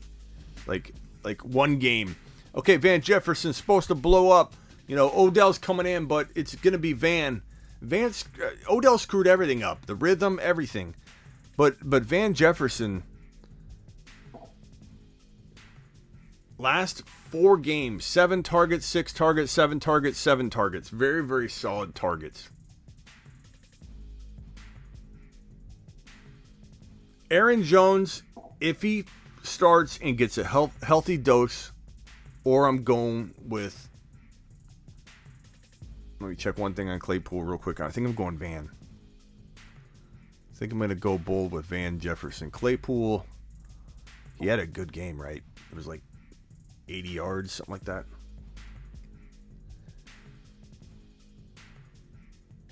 Five catches for 93 yards, 9 targets, He's only got 1 TD this year, though.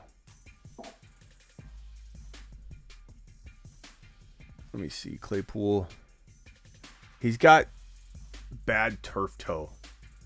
He's got bad turf. This report right here, Chase Claypool confirmed he's playing through a bad case of turf toe. This guy's an injury, walking injury. Give me Van Jefferson. I think Van Jefferson, I don't know that we're expecting just big plays. Whoever said that, Matt, because he's getting like getting at least 7 targets a game, bro. 7, 6, 7, 7. That's Van Jefferson's target line. 4 straight weeks. Increasing. I'm going to go Van.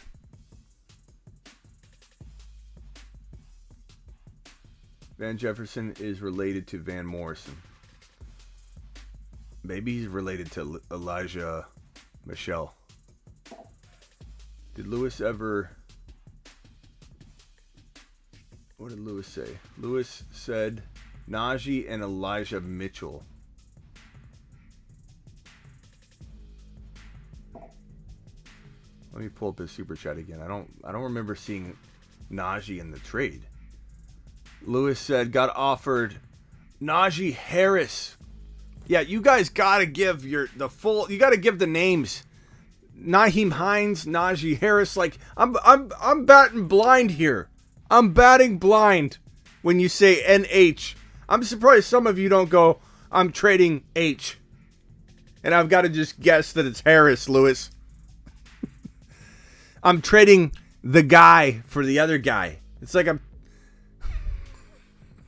guy.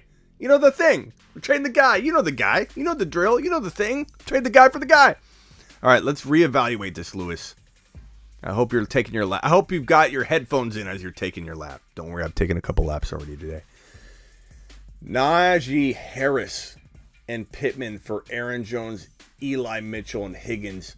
No way I'm trading Najee Harris and Pittman for Aaron Jones, who's hurt, and Eli Mitchell, who's hurt, and Higgins, who is solid.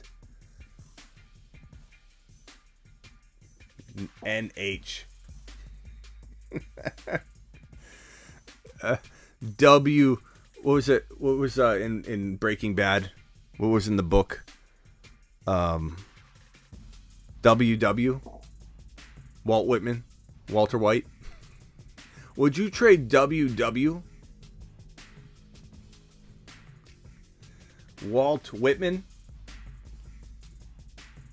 Hey, Smitty, you told me to bring up the question in the live tonight. If Aaron Jones plays, should I play Dilly or Hunt if activated for Week 12? I want everybody in here to help my boy, Alexander. Help Alexander. If Aaron Jones plays, okay? If Aaron Jones plays, what I trade Walter White for Heisenberg. If Aaron Jones plays, should Alexander play A.J. Dillon or Hunt if Hunt is playing? It's a lot of ifs, it's a lot of ands, and a lot of buts, and a lot of Walter Whites in between. Focus. Would you rather play Hunt if activated over A.J. Dilly, Big Daddy Dillon, Quesadilla Dilly if Aaron Jones is still playing? Okay, hopefully I cleared that up. Quesadilla is 1 vote by Joel. Hunt says Nady. Thank you, Nady. Matt says Hunt. You still play Dillon, says Swaggy. Hunt says Will M. Toma says Dillon. Alexander laughs. Dillon, Big Daddy Dillon. Hunt, especially in PPR. Dillon over Hunt. I think you have it. Dillon, slight edge over Hunt. Dillon, slight edge over Hunt. Big Dilly Daddy. A.J. Dillon, Quesadilla. Get him in your lineup. Troy with a super chat. Troy, if you've got a message you want to attach to this bad boy, just drop it in the chat and I'll look for your avatar. I appreciate your super chat. Kind sir. Thank you. We've got a Hunt. I'd call Saul on this one. Let's call Arnold.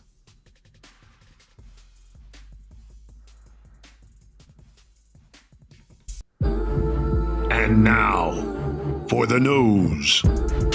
We don't need the news. We just get to the chop. This is Arnold in the chopper. Yeah, Arnold. Should we play AJ Dillon or Hunt if both Aaron Jones and Aaron Jones and Hunt are active? Get AJ Dillon to the chopper. The quesadilla. Get down. Quesadilla.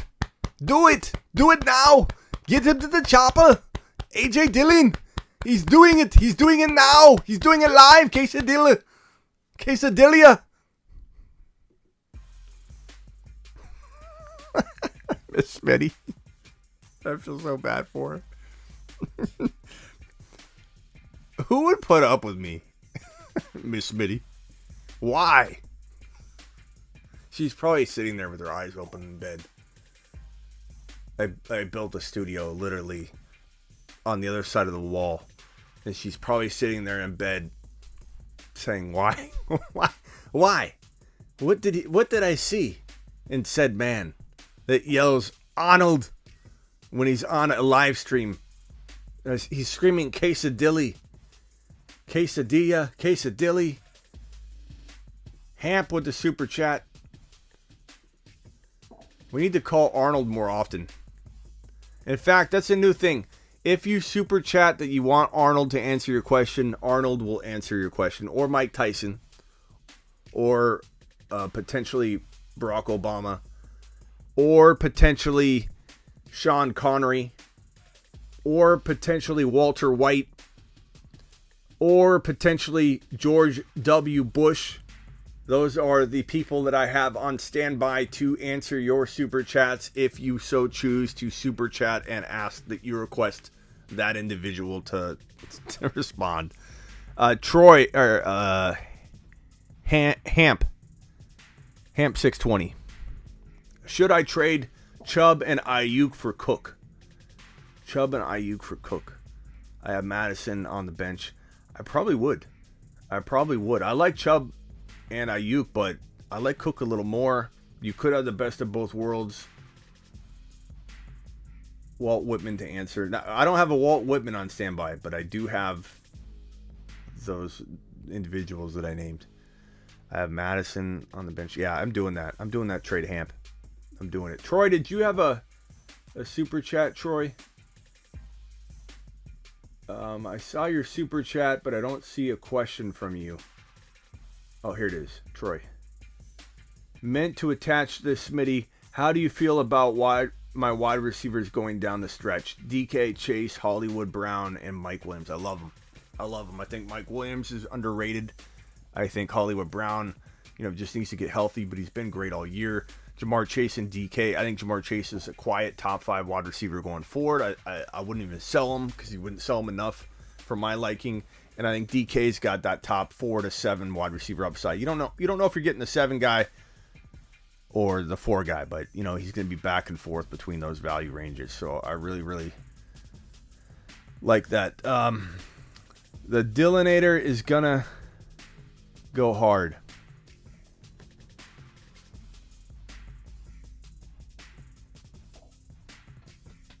Hello.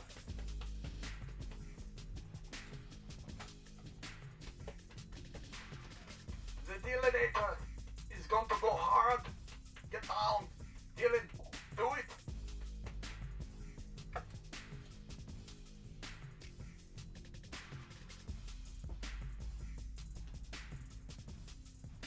Aaron Jones or Freiermuth in the flex PPR tight end premium. If it's tight end premium, probably Freiermuth, bro, because we don't know what we're getting out of Aaron Jones, bro. Freiermuth is a pretty easy call. Pretty easy. In a tight end premium. You're getting premium points, right? So, I mean, what does Freiermuth score? Like, answer this for me, Grant. What does Freiermuth score against the running backs? Like, is he, if you were to say he ranks like running back 12, or he's ranking total points, he's ranking at, like running back 7, or once he got going, he's been playing like running back 7. You know, like what in your premium, your tight end premium league, where is he scoring?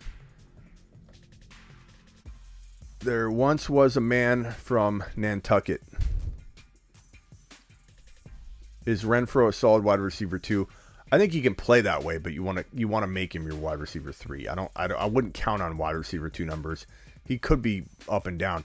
Waller had like 19 targets in week 1, and everyone and their mother said he should have been a first rounder coming out of week 1, and he never did it. Like, I'm not saying, especially with this Raiders offense, you don't know what's going to happen from week to week. I would not lock yourself into that mind frame, that frame of mind, that you're getting wide receiver 2 numbers locked and loaded going forward. But he certainly has the potential to score as a wide receiver 2. He's certainly locked into a wide receiver 3 role. Terry posted a spiffy pic on IG tonight.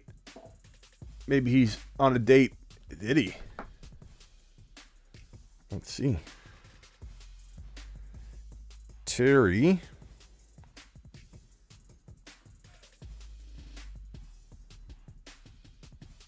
Ooh, Terry's getting red. Maybe. That's why Terry ain't here.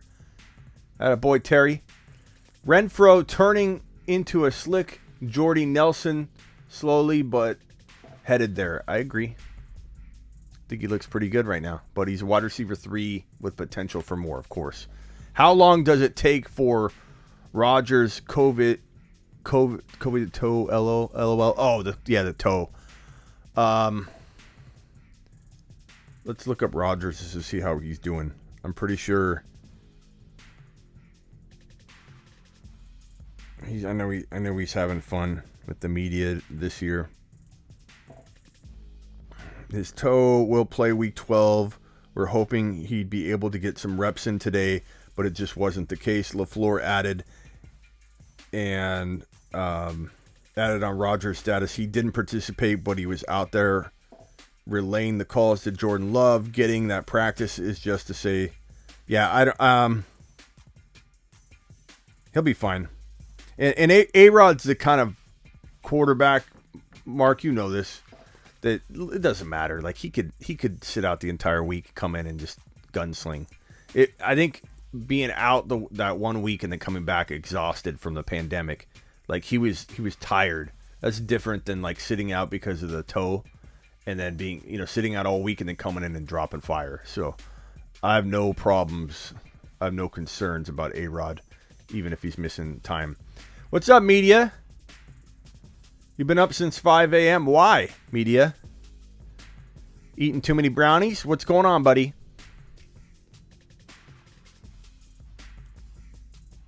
Terry getting his likes from somewhere else. Terry's our man. Terry is the man, the myth, the legend. And you know what? Terry always rewatches, like, if he misses a show, like, dude's so dedicated and loyal. He'll watch it. He'll listen. Terry, we miss you. No apologies. No matter what's going on, we appreciate you. And you've been missed already.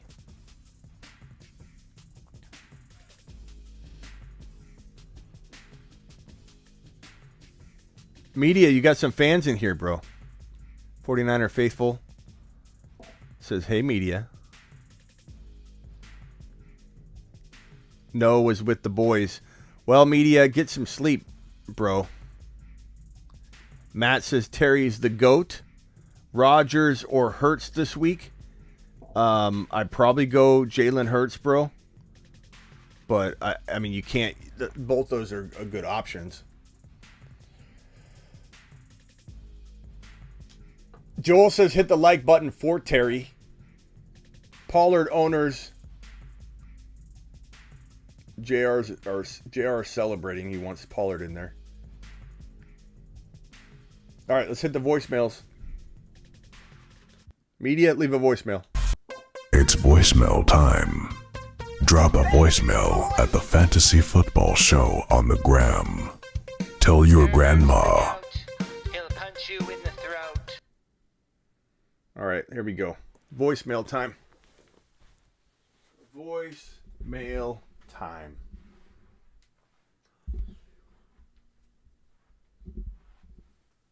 This one's from Evan. I have a bench construction question. So I've locked up a... Hey, Smitty, I have a bench construction question. So I've locked up a playoff spot, so I'm just looking for upside from my bench players. Would you rather have wide receivers like Kenny Golladay, Tony, or Julio on your bench, or would you be wanting to stock up on running back handcuffs like Chuba Hubbard or Sony Michel? I mean, Michelle, not so much. Chuba Hubbard, sure. Pollard, of course. Eno Benjamins, maybe. Like, it depends on the player we're talking about. Hold on one second. Let me just move something real quick out of the way. What is going on with some of these graphics? Everything gets reset all the time. Voicemails. Drop a voicemail at the Fantasy Football Show on the gram. Right here. And let's move the phone over.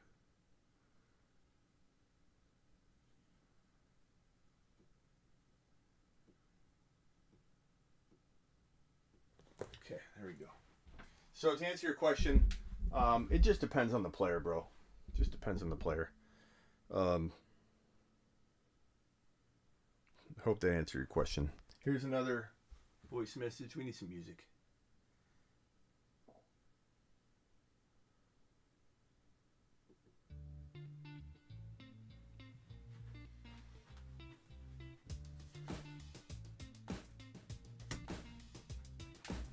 This one's from Trey.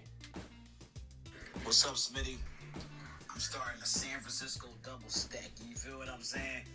The number 4 on the menu called double stack is called Debo Samuel and Brandon Ayuk. What you think about that? I don't mind double stacking. Depends on your options. I think that with this particular situation, you're probably not looking at both of them having a monster game all the time. Depends on your options, bro. But I don't hate it. It just depends on the option. Like, who are you sitting? Is it Mike Williams? Is it AJ Dillon? Then I'm going to say no. Negatory. No.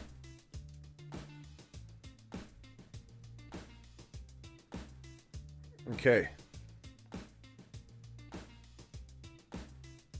Voice message. Leave a voicemail, guys. This is Rock Out. The people wondering if they should get Tony Pollard. Just do it. Just do it now. Take a lap. Give us a beat. Drop a beat. Rock Out. Drop a beat. We need a rap from you.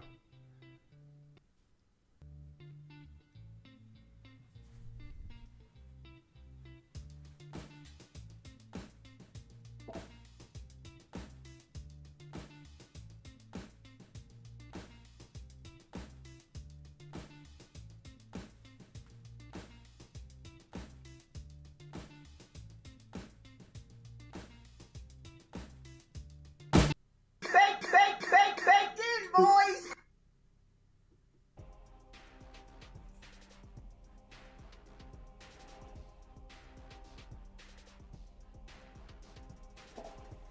This question is Bateman, Elijah Moore. Bateman, Elijah Moore, Cook, or Stevenson? Ozzy. I don't know if you're trying to say Dalvin Cook or Cooks, but Cook is the clear choice here. If that's Brandon Cooks, completely different player, I'm going to say Elijah Moore is the easy call here. But better not be Dalvin. We'll be taking a lap for days, bro. All right, here we go. We got another one from Trey. Oh, no, Trey just responded as well. Okay. Kyle, where you at? Evan. I have a bench construction question. Is Julio worth holding, or is he just too injury prone to trust Julio? at this point? Who's Julio? Who's Julio, bro? I don't even know who Julio is anymore. I don't roster Julio. All right, who's next? Richie. Yo, Smitty, you think I should trade CMC for DK and Joe Mixon? This is an older one, I think, but I still a good question. Would you trade CMC for DK and Joe Mixon?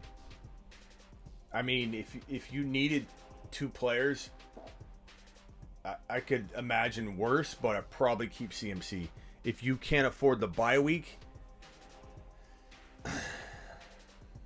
like if you're going to lose because of the bye week, if you're not going to get in the playoffs because of the bye week, you almost have to do any trade you can where you're getting a potential top 6 to 10 running back. Joe Mixon does qualify.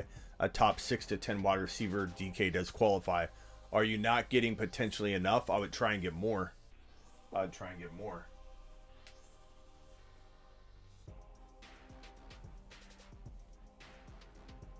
All right, Ozzy sent one.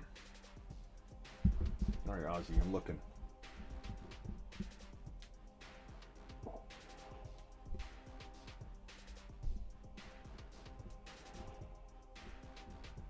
Schmitty, el hombre, ¿cómo estás? It's Ozzy. Need some help with full PPR flex, brother. Have Bateman, Elijah Moore, Cook, and R. Stevenson. See if you can help me out. See if I can flex there, man. Thanks, man. Keep up the good work. Hola, ¿cómo estás, Pedro? ¿Por qué tú tienes esta pregunta de Dalvin Cook? Dalvin Cook es tu número uno persona. ¿Por qué tú tienes esta pregunta? No entiendo tu pregunta. Pedro, is it Brandon Cooks or Dalvin Cook? You keep saying Cook. You can't possibly be weighing Cook out between these guys, bro. Cook is a must play. I don't even understand, but I appreciate you.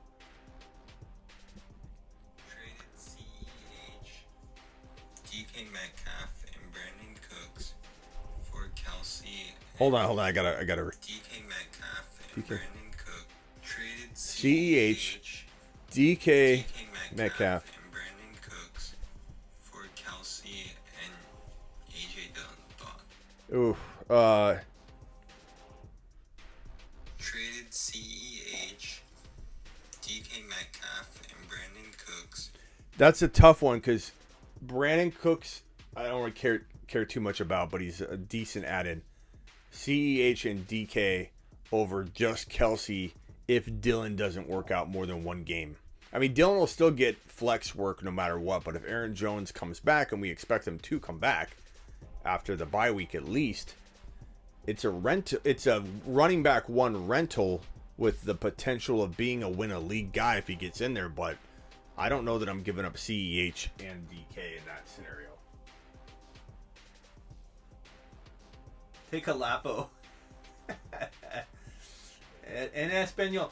Yo, Smitty habla español para muchas personas que quieres hablar en español. Brandon Cook. Let's go, Brandon Cooks. Let's see. Did he respond if this is Brandon Cook? Me no like. This is Hazel. Sent you a voicemail, Smitty. Okay, so has he responded yet? Let me ask him.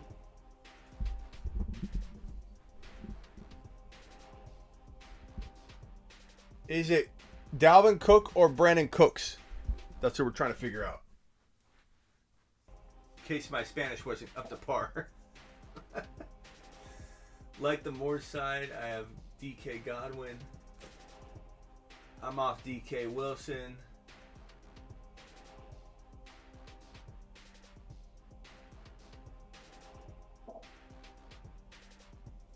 It is Cooks. Okay, Brandon Cooks. Let me go back to your question. Uno más. Schmitty, el hombre, ¿cómo estás? It's Ozzy. Need some help with full PPR flex, brother. Have Bateman, Elijah Moore, Cook, and R. Stevenson. Elijah Moore. If you could help me out, see if I could flag. Elijah Moore, pal. Elijah Moore. If it's Brandon Cooks, it's Elijah Moore. I appreciate you. Hopefully my Spanish was up to par. Thanks, pal.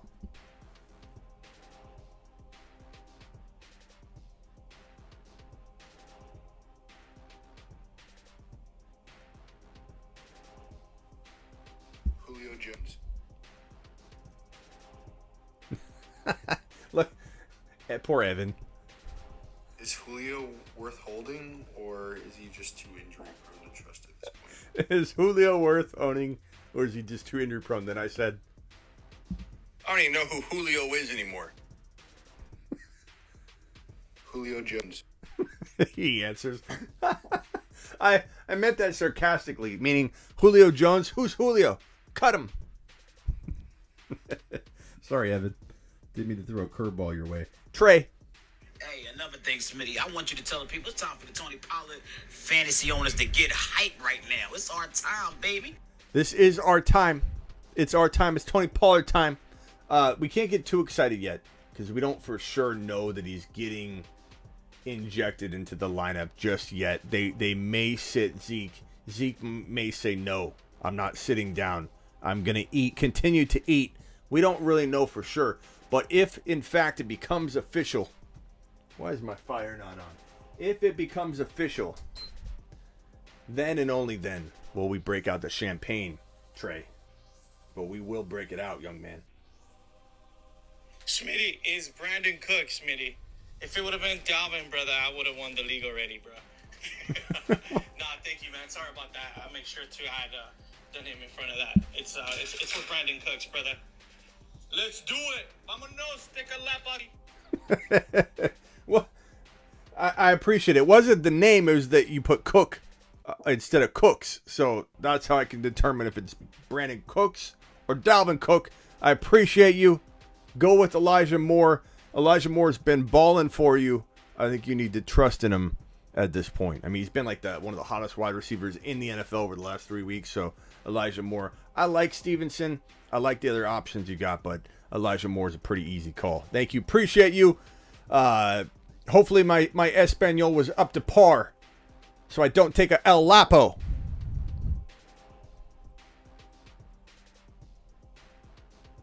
This is the fantasy show, fantasy. This is the fantasy show, fantasy. You tell him, Rock Out. You tell him, pal. Atta boy. All right, one final one. Where's media? Let me send media a voice message.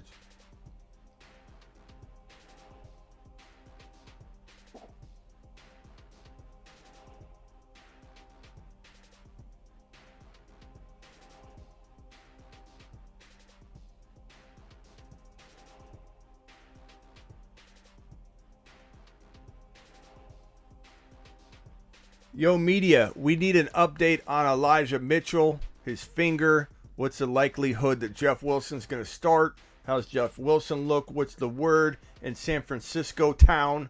Tell me what's going on. I need an update ASAP. I hope you're still awake.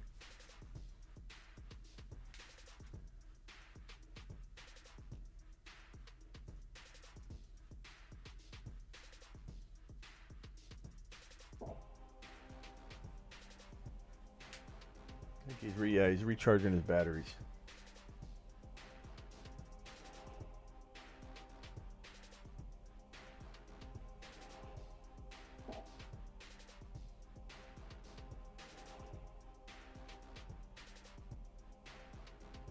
Leave a voicemail about it. I'll play it. Okay. Got a lot of people DMing me, but just asking me questions. Don't you know we're only doing voice messages right now, people? And it's not like he gets injured every Oh, okay. Here we go. Hey, Smitty, why are you so down on Saquon? Good game. He's been injured. Hold on. Here we go. This was yesterday. 50% snap. General. Okay. Here we go.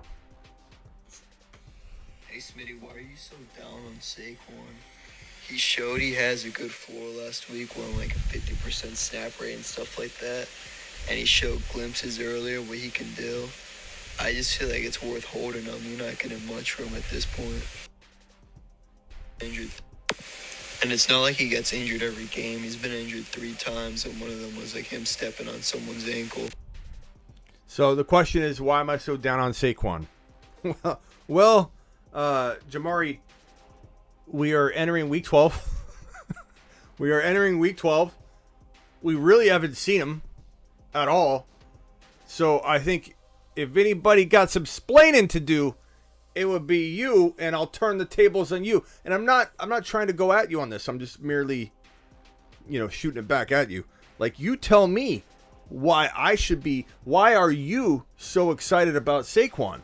Like, how is this a question aimed at me? Saquon's got all the proving to do. All the proving is on this side of the table, bro.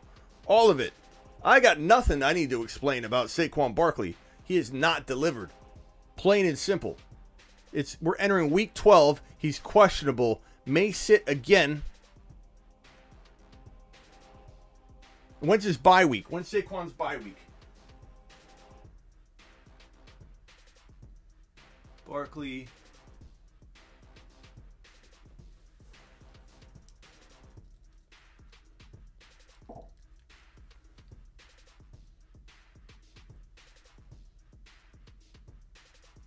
It was week 10. Okay. He's already had his bye. For some reason, I was blanking on that. Saquon Barkley has nothing to show for it through week 12. We're going into week 12. J-Rob. I'd go with Waddle. I'm almost done with voice messages. But again, I understand. Look, you want to like Saquon Barkley. I'm not mad at you for it. But when people say, why are you so down on him? What are you talking about? How am I being down? I'm being real. Saquon Barkley has not showed up. And it was pretty easy to see that he wasn't going to show up. He barely made it to camp, barely taking live reps before week 1 kicked off. Not even padded reps, bro. He was doing a walkthrough. No pads, in shorts, taking live snaps right before week 1. Why am I down on Saquon? It's like, that's the weirdest question to me. I don't even understand it. Like, all I hear that from are Barkley owners that have hope that he's going to come back and win their season. Like, that's the only person saying that to me are Barkley owners. I get where you're coming from, and I don't blame you. But, like, really? Really? At week 12, questionable now? Week 12, he hasn't really been that hurt. Of course he's been hurt. He's been hurt all year. What do you mean? He's been hurt all year last year? Hurt all year this year? What do you mean he's barely hurt? Barely plays. Who's Saquon Barkley? Saquon Barkley, who's that? Who's Saquon Barkley? What's he look like? Hasn't been that hurt. Come on, pal. Johnny. For Kelsey and AJ Dillon, thoughts? Traded CEH. Oh, I already did that one. Thank you, Johnny. And Jamari, I'm not meaning to like go at you, pal. I'm just letting you know that all the explaining's got to be done on that side of the table, bro. I don't need to defend why I doubt Saquon Barkley. Okay, let's wrap the show up.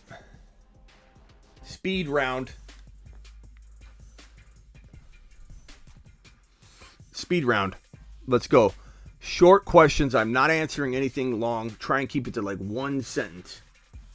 Let's go. Speed round. On your marks. Get set. Go. Let me see if I missed any super chats while I was over there ranting. Okay. Speed round. Go. Mike Ortiz, I see you in here. If you got a question, I saw you up above and I scroll back down. I didn't get to see what you wrote. Hendo worries me and Moore has top 10 talent, but I don't trust Cam. I trust Cam more than I trust DJ Moore's situation that he's been dealing with pre-Cam. So I'm actually a little bit more hyped on DJ Moore. Hendy, I'm worried too. Smitty, who would you trade for Pollard? Throw some examples at me, bro. I have no idea who you have. That might help me.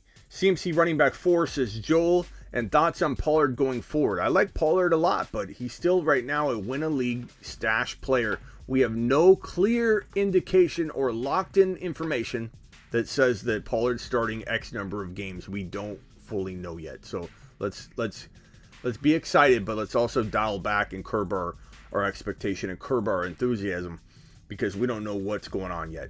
CEH for Kittle. That's an even trade depending on what you got going on. I would Smitty approve either side of that if that helps you. Expectations for Russ and DK Monday night. I'm going to say Russ and DK ball out to the degree of hold on one second. Okay. I'm going to say they ball out to the degree of, let's say, Russ has 3 total touchdowns. I don't know if he'll have 300 yards. He'll probably have an INT. So, that will be a good game. He could have like 250 and 2 or something, but I think he'll do okay in this game. I think he'll have a good bounce back performance, but I think DK Metcalf has at least 90 to 95 yards and a touchdown. Maybe 80 and a score, we'll see. Smitty, can you check my voicemail? It's a follow-up on the Barkley question. If I can find it, Jamari. I guess I wasn't specific enough, but I don't even think I get a James Robinson or someone like that for him, and I'll probably make the playoffs, so I just keep him at this point because I feel like his value is too low at this point. He's got some good games coming up. Some good matchups, I mean. So this is about that same Barkley question. So I appreciate you following up, bro. And I understand where you're coming from. I really, really do. Like, you own him. You're trying to hold out hope. I'm being negative about it. And, your first question was, hey, Smitty, why are you so down on Saquon? Which I hear a lot. So I was merely replying from, I think, responding to everybody that comes at me with that Saquon. Like, why are you so negative? Why are you throwing shade? Every time I talk about Saquon Barkley, when he's clearly in the news, like today, when I did my news report, well, guess who's questionable for Week 12? Saquon Barkley. What did I see in the chat immediately? Oh, here comes the Saquon slander. Smitty nonstop Saquon slander. It's realism. It's also news that is freshly breaking. Like, when I announced that on my show, my show earlier today, Saquon Barkley was listed as questionable a very short time frame before that video went live. So it was me breaking the news that Saquon was questionable. And yet I had people saying, there he goes again. The negativity, the bashing of Saquon. It's news. He's questionable. This is bad news for Saquon Barkley. And so, that's why I'm attacking the question that way. Jamari, I'm not mad at you. And Jamari, you ask a very fair question at the end there. And you say, hey, I can't even get a J-Rob. I can't trade anything for him. And that is true. That is true. I'm not suggesting that anybody go sell him extremely low, like go get a scrub player.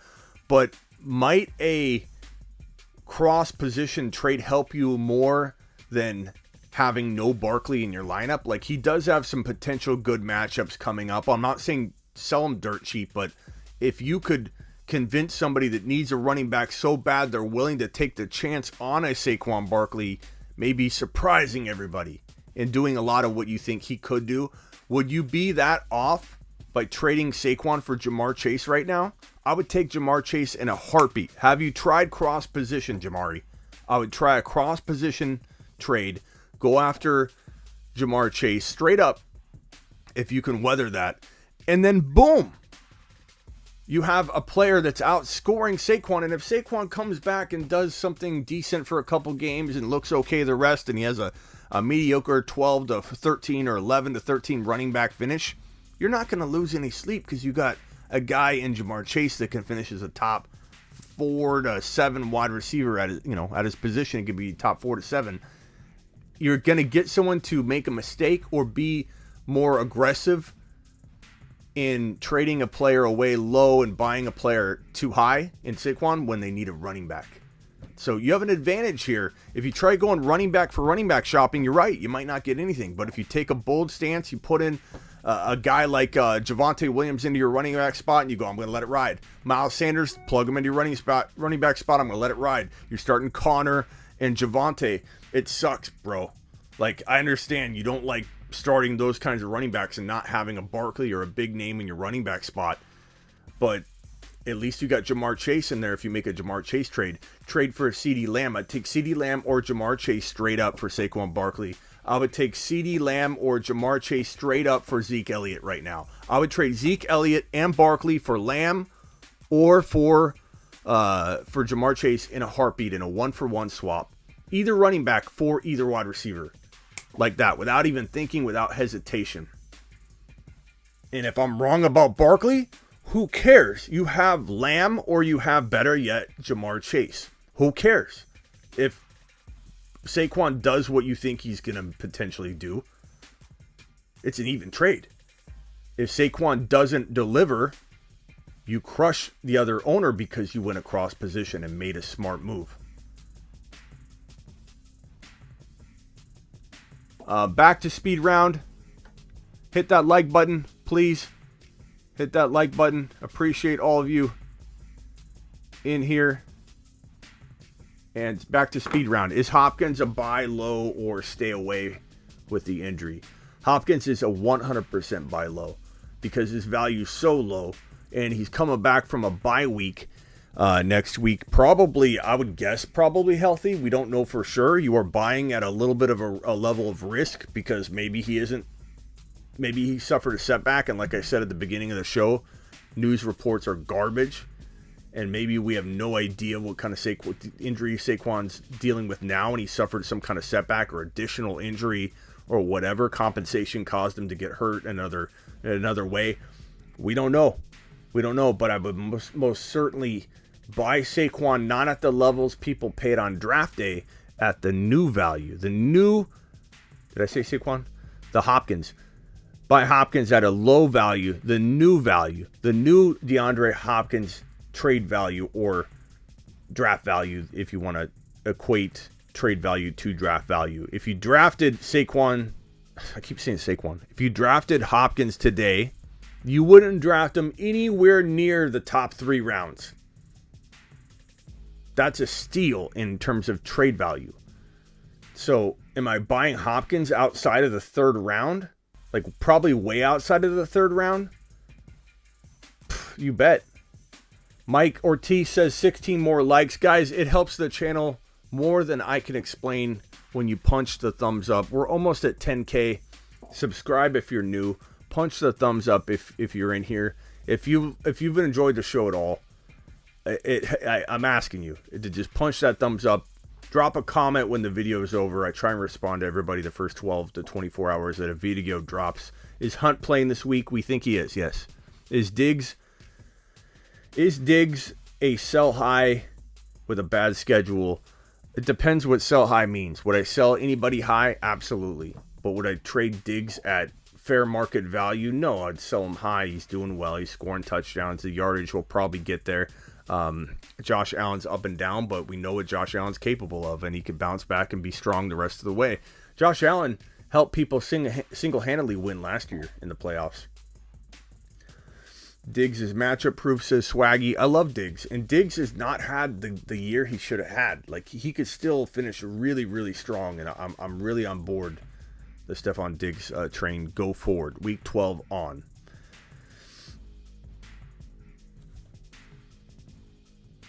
Falcons are a complete dumpster fire. That is correct. Diggs is matchup proof. Yes, sir. Best route runner in the game. Yes, sir.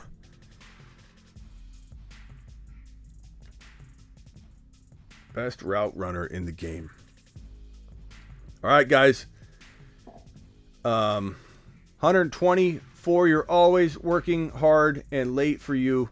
Thank you, Mike Ortiz. Appreciate you. Who should I trade? A.J. Brown. Need a win. I go over that in detail on my most recent show that we premiered, the Week 12 news show. So please go watch that, Peter. I go over it in detail of how to get rid of A.J. Brown specifically. So go watch that. Smitty, who do I play in the flex at a 0.5 PPR? Damian Harris or Jerry Jeudy? Damian Harris. Allen is streaky. Mid games does nothing. First half blows up. Second half, he has been that way. I think he doesn't have to finish that way. It doesn't have to remain that way. I know it's been kind of a consistent inconsistency from him, but I think he could change that. If you haven't liked the video, take a lap. An El Lapo. Take an El Lapo, says Ozzy. Appreciate you, Ozzy. Trying to keep my questions short. Okay, Smitty sent you a super El Chato. Okay, hold on. Let me look. Let me look, good buddy. Sorry about that. Kamara, no go. I have Hunt, Wilson Jr., and Lat Murray. I'm going to go Hunt unless Wilson's the lone starter. If Wilson's the lone starter, I go Wilson. If Wilson's not the lone starter and Hunt plays, I go Hunt. Pretty easy. Muy fácil, Ozzy. Tu pregunta es muy fácil.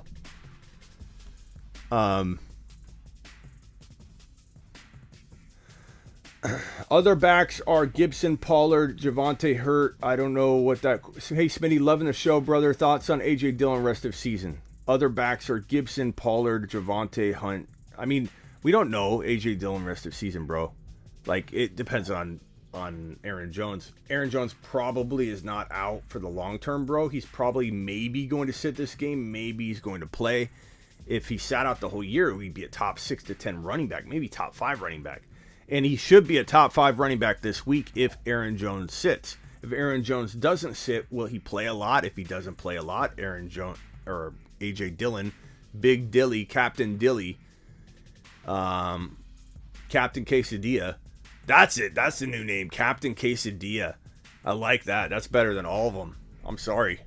That is. Captain Quesadilla would be a top 6 to 10 running back, even if Aaron Jones played, but played sparingly.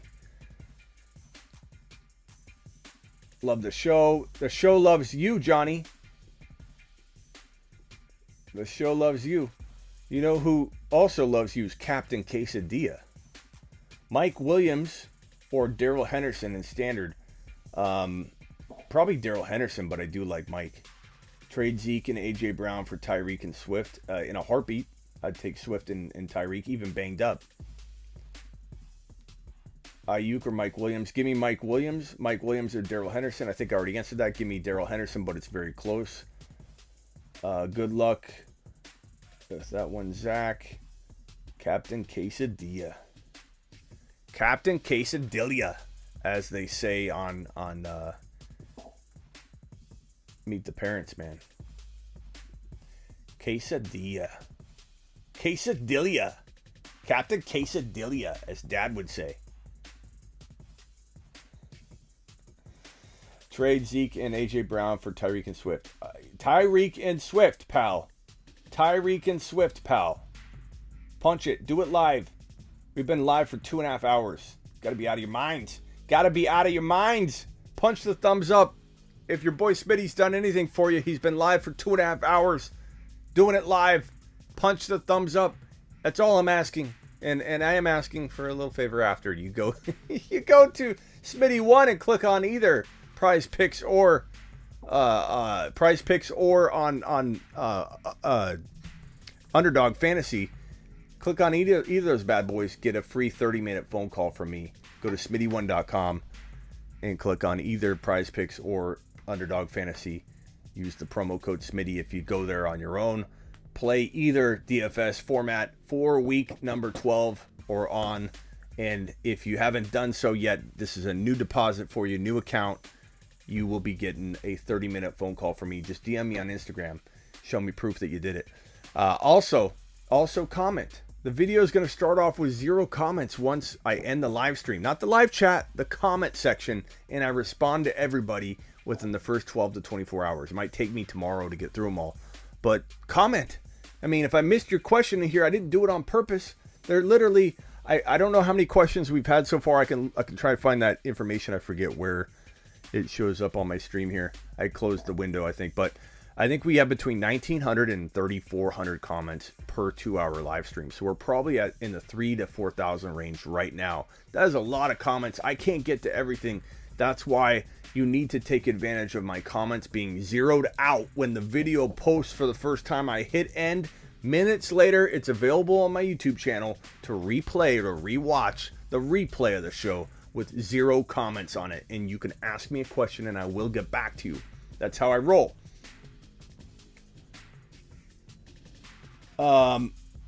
Any input on Gaskin's value? Before you go, bro, you said I'm out. Hold on. Dang, pal. I see your questions here. Are you mad I'm not responding? I'm trying to get a feel for what's going on here. Is Gaskins worth anything more than a biscuit? Sorry, Smitty, I'm trying to keep my questions short. Okay. So I got you, bro. I got you all over the place here. Any input on Gaskins' value?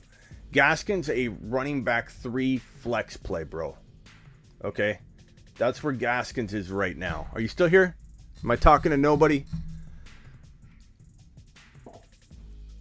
I would say running back 3 flex play with upside to be a running back 2, but very inconsistent. Super talented, underutilized. It's stupid how underutilized Gaskin is. Gaskin, honestly, like, you want me to tell you the honest truth, and this might sound crazy. Gaskins could have been. I don't care what anybody thinks. I don't care about what anybody says to me. Everyone always says, Smitty, how do you handle the negative? Like, I don't care. I don't care about the negativity. I don't care about the disagreeers. I may look like I'm more upset about something than I really am. Things don't really bother me. You know, a lot of stuff comes at me. You can't let that stuff stick. It just rolls right off. So I don't care if this sounds crazy. Myles Gaskin should have been a top 7 to 10 running back PPR in 2021. Should have been, could have been. I would have made it so if I coached that team. Myles Gaskin had top maybe 6 to 10 PPR running back value written all over him. And I was wrong by expecting a lot out of him consistently because of the way they used him. But he should have been. He could have been, and I would have made him into that if I used him. It is ridiculous. How ridiculous, bro. Sorry, Smitty, my mom passed away and I'm in a tough spot. Bro, I'm sorry to hear that. Get out of here. Jeez. Like right now?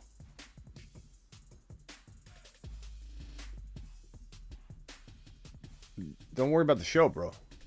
We're thinking of you. Prayers up. Everybody drop a prayer emoji for our boy. I'm sorry if I'm butchering your name. Brown. Can we call you Brown? It's easier for me. I don't know how to pronounce your name, or let us know. But everybody drop a prayer emoji for the man, the myth, the legend. Prayers to you, pal. Everybody drop a prayer emoji, please. Let's show him some love. Show him some support. But if you got to go, bro, you go. Mike Williams or Lockett. Mike Williams. Oh, I moved that super chat. iSong, thank you for that. Let me put you back over here. iSong says pick 3: Javonte, Dillon, Hunt, Booker, or Stevenson. Javonte, Dillon, and Hunt. Pretty easy call. If Hunt doesn't play, then Stevenson. But if all 3 of Dillon, Hunt, and Javonte are playing, even if Aaron Jones is playing, I'm probably playing those 3. If I heard that Aaron Jones was getting the full course meal, then I might go Stevenson over AJ Dillon, captain quesadilla, but I doubt it. Here are all the emojis for you, bro. We're thinking of you. Brown, I don't know how to say your name, bro.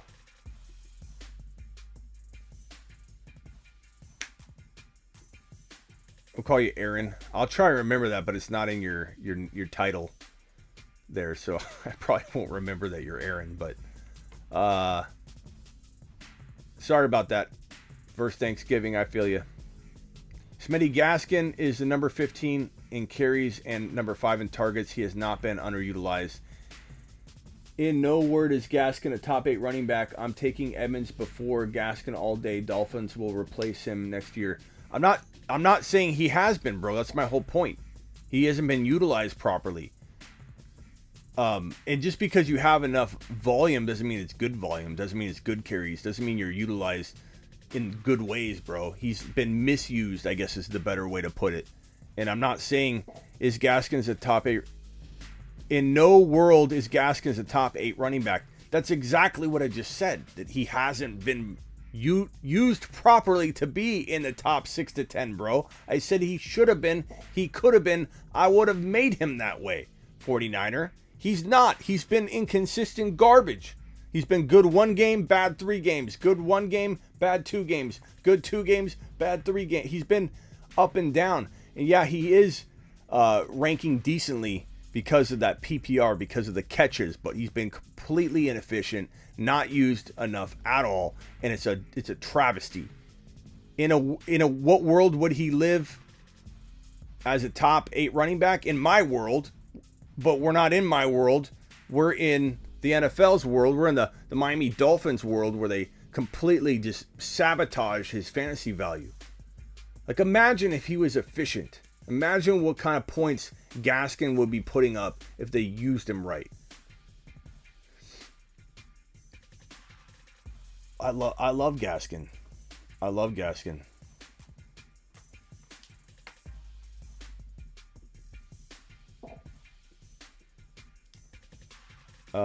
Is Curtis Samuel worth a bench spot? You know, I had a weird dream that someone asked me who the breakout player was in week 12, and I said Curtis Samuel.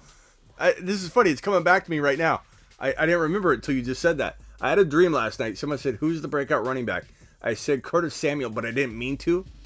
And I was live on TV or something, and then the camera shot cut. And I had to live with that. I'm like, no, I didn't mean to say Curtis Samuel. So to answer your question, I'm not expecting much. Sleeping Smitty likes him, but awake Smitty doesn't like him at all. But I was pissed at myself because I said it and then the camera cut and was the only thing I said. Like, Curtis Samuel. And then it's so ironic. I didn't remember that until right now. I was so pissed. I was live on national television. I think it was like ESPN. Like, give us one breakout for this week, Smitty. Curtis Samuel. It's like the Christmas story. What do you want for Christmas, kid? I couldn't think of it. I want a football. Curtis Samuel. A football. AJ Dillon for Miles Sanders. I'd probably rather ride Captain Quesadilla this week than I guess bank on Miles Sanders.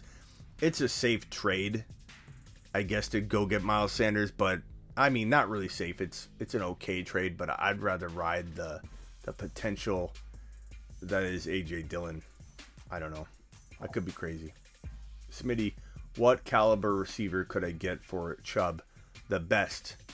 You get, maybe you can't get Kupp, but you should be able to get Justin Jefferson. If you can't get Jefferson, you better get Diggs or Jamar Chase and something.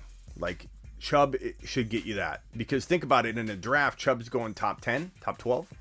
How many wide receivers would get drafted in the top 10? Probably 2. Maybe 3 this year.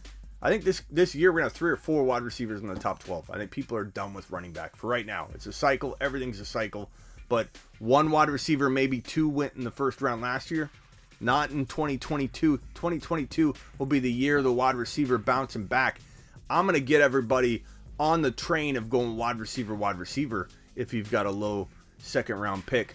I'm going to get everybody on the train of thought that trading out of the first round, unless you got JT or Najee or maybe the 3rd overall pick, maybe the 4th, we're trading out of the 4th, the 5th, the 6th overall, getting those back-to-back, almost back-to-back 2nd and 3rd round picks where they're tight together at the bottom of the 2nd, top of the 3rd, and then trading another pick downstream to move the 3rd rounder up or our original 3rd rounder up. So let's say you got the 5 pick, you've got a late 2nd round pick, you've got a high 3rd round pick. Let's trade our original 3rd rounder into the mid 2nd, giving away a 7th round pick. Just 2 for 1, throw a 7th rounder in, move my 3rd rounder up like 12 spots, maybe 14 spots, whatever.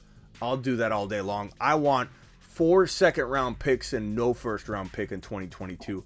I want 2 picks in round 2, 2 picks in round 3, 1 pick in round 5 instead of a first-rounder in 2022. I want to have me Jamar Chase and a Justin Jefferson and another wide receiver like DK Metcalf. I love wide receiver, even wide receiver, running back.